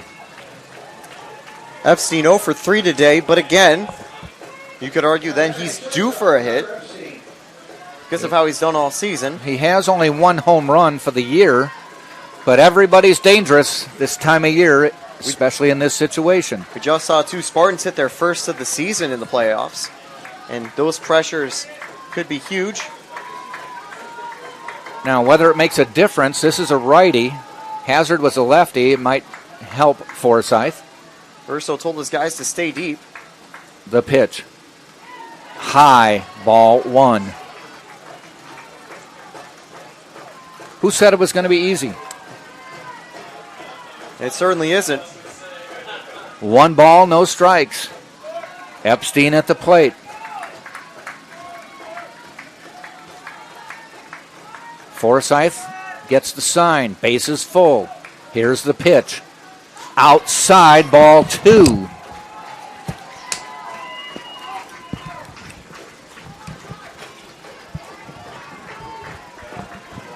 Another good start to the at-bat for Nova Southeastern. And here comes Joe Urso, and he may have said that's enough for Forsyth. Yes, he's making the move again. I did not see who was warming up, though. We'll get the number when we can. I don't blame him, though. Forsyth clearly not having his command here. 2 balls in a row and walked a batter. And that's the one thing you can't do in this situation. You can't walk a batter. If they put it in play, they put it in play. You're leading by 4 runs. You're leading by 5 in the previous at-bat. Even a home run would not have meant you were losing. There's 2 outs. Make your fielders do work. Put the ball over the plate.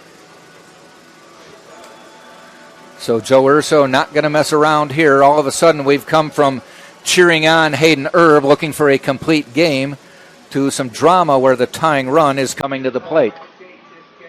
Remember we said he's very well in the dugout. It would be hard to get to him.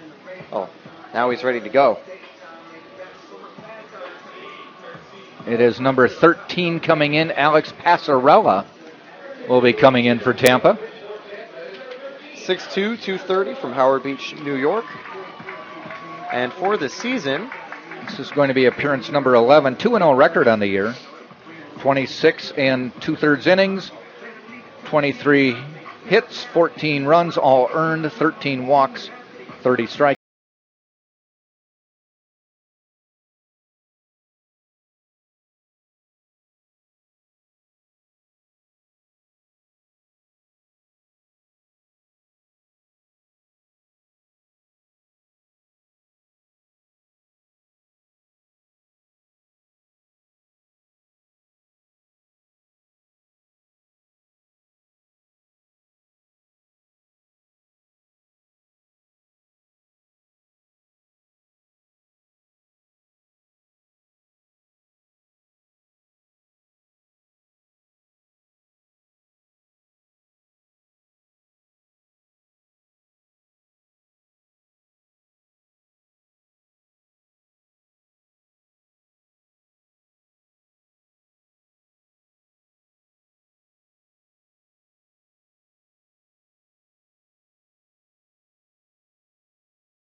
going to run home and getting a tying run. So he not only inherits the bases loaded, he inherits a 2-0 count.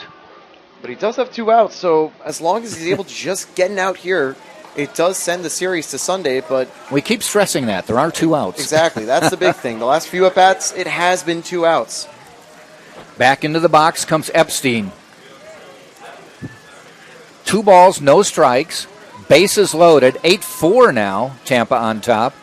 And a 2-0 count for the new pitcher, Alex Passarella. So tough enough when they come in with the bases loaded, let alone you inherit a 2-0 count. Timeout called by Epstein.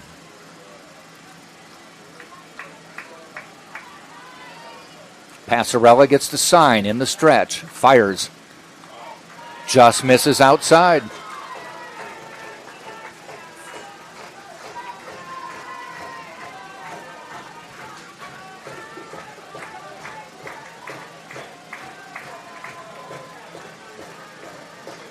The Nova Southeastern fans starting a chant.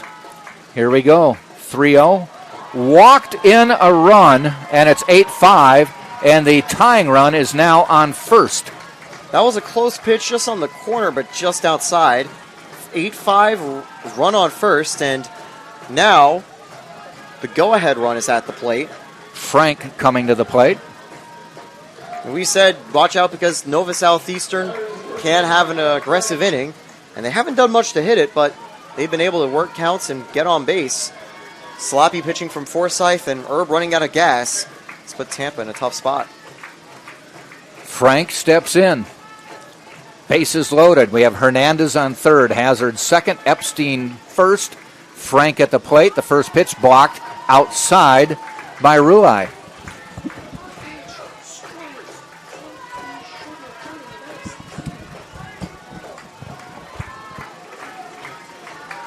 Passarella just needs to throw strikes.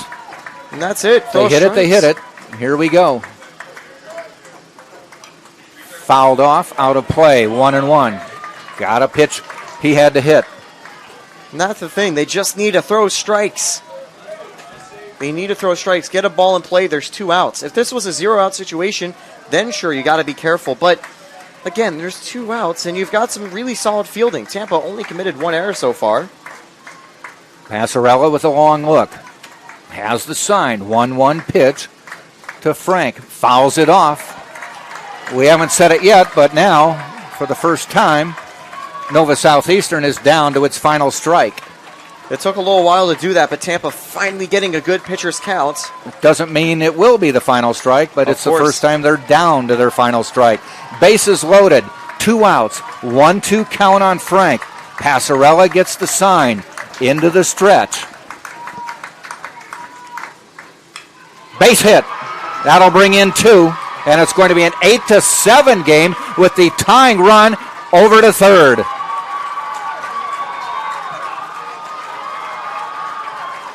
Solid single into center field. Tying run on third. To the plate comes Pastore, their top hitter.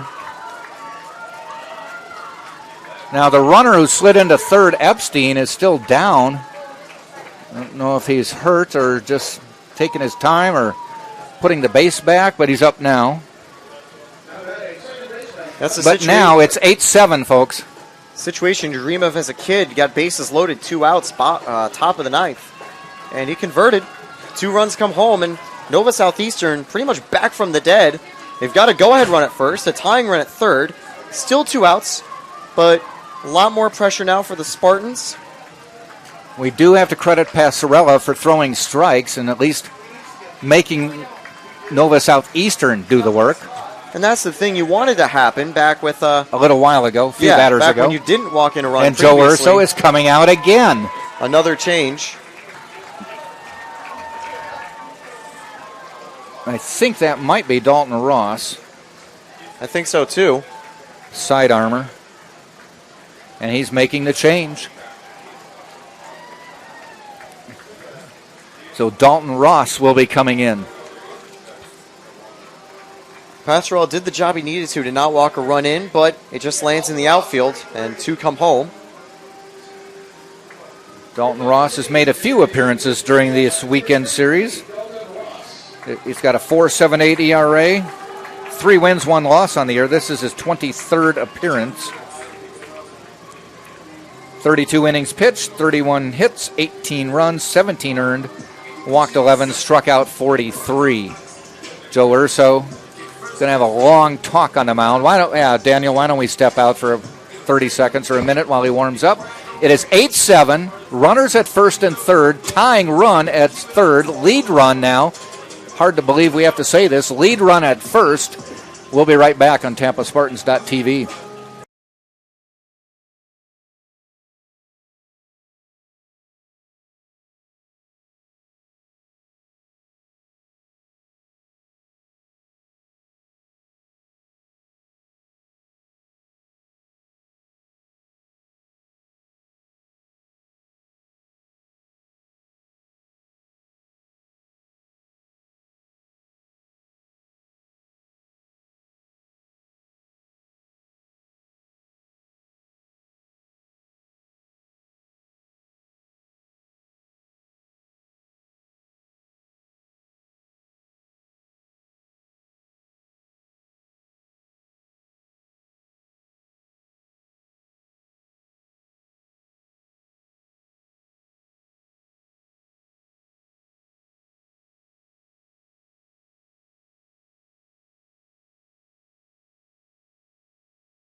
All right, here we go. Dalton Ross on the mound. Runners on first and third. It's now an 8-7 game. Tampa had a 6-run second inning and then a 2-run fourth inning to take an 8-0 lead. But Nova Southeastern with 1 in the 6th, 1 in the 8th, and now 5 in the 9th have made it 8-7. And with the tying run on third, the lead run on first, and their top hitter, Duncan Pastore, a .361 coming into the game at the plate. Dalton Ross, kind of a sidearm pitcher, on the mound for Tampa. 4th pitcher of the inning. A while ago, we were talking about Hayden Erb getting a complete game. That feels Ross really, on the mound. Feels really long ago. Here's the pitch. And he hit him. He hit Pastore to load the bases. Now the winning run is on second. That breaker just slipped out, but at this point, even though we do see another player running to the bullpen, I don't think that there's any real time for Urso to try to pull him. Because, again, if a run goes, it's tied. You might as well just ride with him the rest of the inning. We're at the point now where a base hit could end this ball game. Yep. Top of the 9th, but again, Fernandez to the plate. He batted in this inning and got hit by a pitch. Ross to Fernandez. Pops it up, foul. Out of play. Nova Southeastern looking to end this game now and become the regional champions. Tampa would like to end this game now and play again tomorrow. Fernandez already had a plate appearance this inning where he was hit by a pitch, and he went all the way home. Ross gets the sign. Fernandez calls time.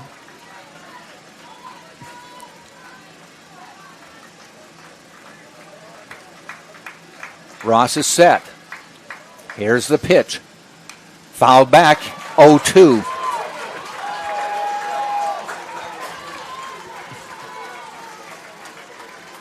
This has turned into a classic. Yeah. I don't think anyone is sitting down right now. The high drama continues. If you're a Nova fan, you're a little bit stressed right now. Tying run at third. If you're a Tampa fan, you're equally as stressed.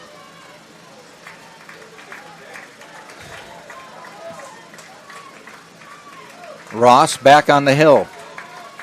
In the stretch, bases loaded. Tying run at third, winning run at second. 0-2 pitch on the way. Fouled off. They stay alive.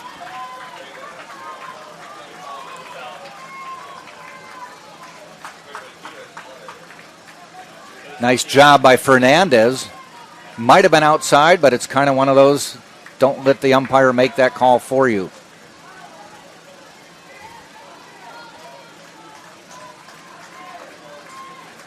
See a deep Spartan infield.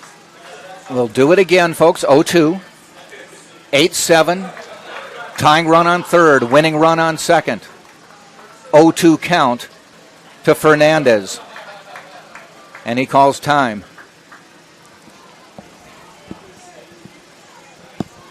I think all year we've been talking about stressful plate appearances. This is definitely the most of the season for any of these teams.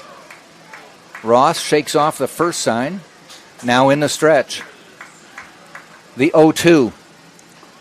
In the dirt low. 1 ball, 2 strikes.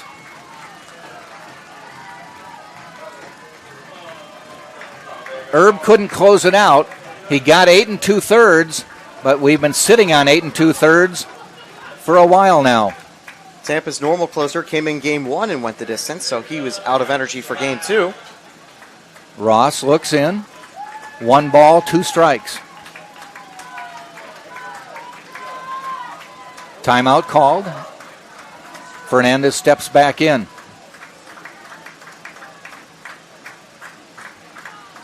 Ross fires. Outside, ball 2.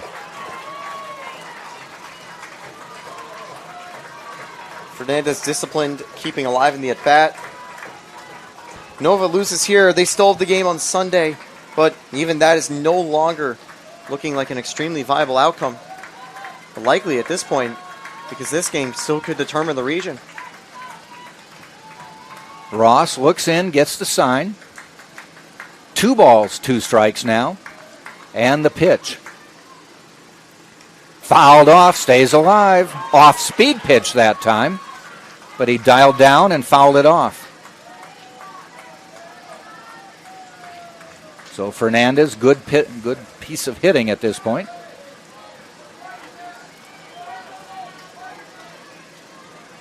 Ross came in, and the first pitch he threw to Pastore, he hit him. Now Sam Militello's coming out, pitching coach for the Spartans.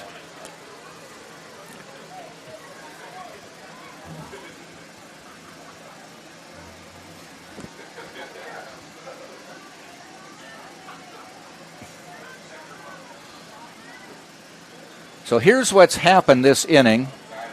Top of the inning, Pastore actually led off, popped up to shortstop, 1 out. Fernandez was hit by a pitch, went to second on a wild pitch. Irisari struck out, so we've got 1 on and 2 outs. Then Avendano singled to right. Fernandez scored. That made it 8-3. Sanders came in to pinch run. Hernandez walked. Hernandez then advanced to second on a wild pitch. Sanders to third. And Avendano scored. Hazard then walked. Epstein then walked. Frank singled to center. Pastore then hit by a pitch, and that's where we stand right now. Mound trip is over. 8-7, Tampa on top. 2-2 count. Fernandez on the mound. Ross on the mound. Fernandez at bat. Here's the pitch. Outside, ball 3. Full count with the bases loaded. And now this is just truly, forget at bat, this is the most important pitch of the season for either team. That last one just missing outside. It's a 3-2 count. And here comes Joe Urso. He's going to make another pitching change. He's going to change. Now he's walking back. He was going to change pitchers with a 3-2 count. Thinks better of it and walks back. He didn't get across the line, so it doesn't count as a trip. I'm pretty sure it was Caney in the bullpen, and he's now moving his players around a little bit. If I was Caney, I'd say no. I would rather not go in with a full count, bases loaded situation, season on the line like this. All right, here we go. Ross gets the sign. Fernandez waits. The pitch. Swing and a miss. The Spartans win. Fernandez went after one outside the zone. Swings and misses. The Spartans hold on for an 8-7 victory and live to play another day. This felt like the World Series with this ending of bases-loaded 3-2 strikeout with one outside the zone. If he had just held back, that would have been ball 4. That would have been a tied game. At worst, we would have gone extra. At best, we would have gone extras. At worst, Tampa's season would have been done in the bottom half of the inning. But now they live to fight and have to do this all over again. 9 more innings tomorrow. You are correct. 8-7. Tampa wins it. The line score for today's games: Tampa 8 runs, 8 hits, an error. Nova Southeastern 7 runs, 10 hits, 1 error. Tampa now moves to 43-11 on the year. Nova Southeastern is 36-16, and they will bring those 2 records into a winner-take-all game tomorrow, 1 o'clock. Come out to the ballpark and see it, or otherwise watch us on TampaSpartans.tv. For Taylor Stolworthy, Daniel running the board, this is Jack Ike saying see you tomorrow on TampaSpartans.tv.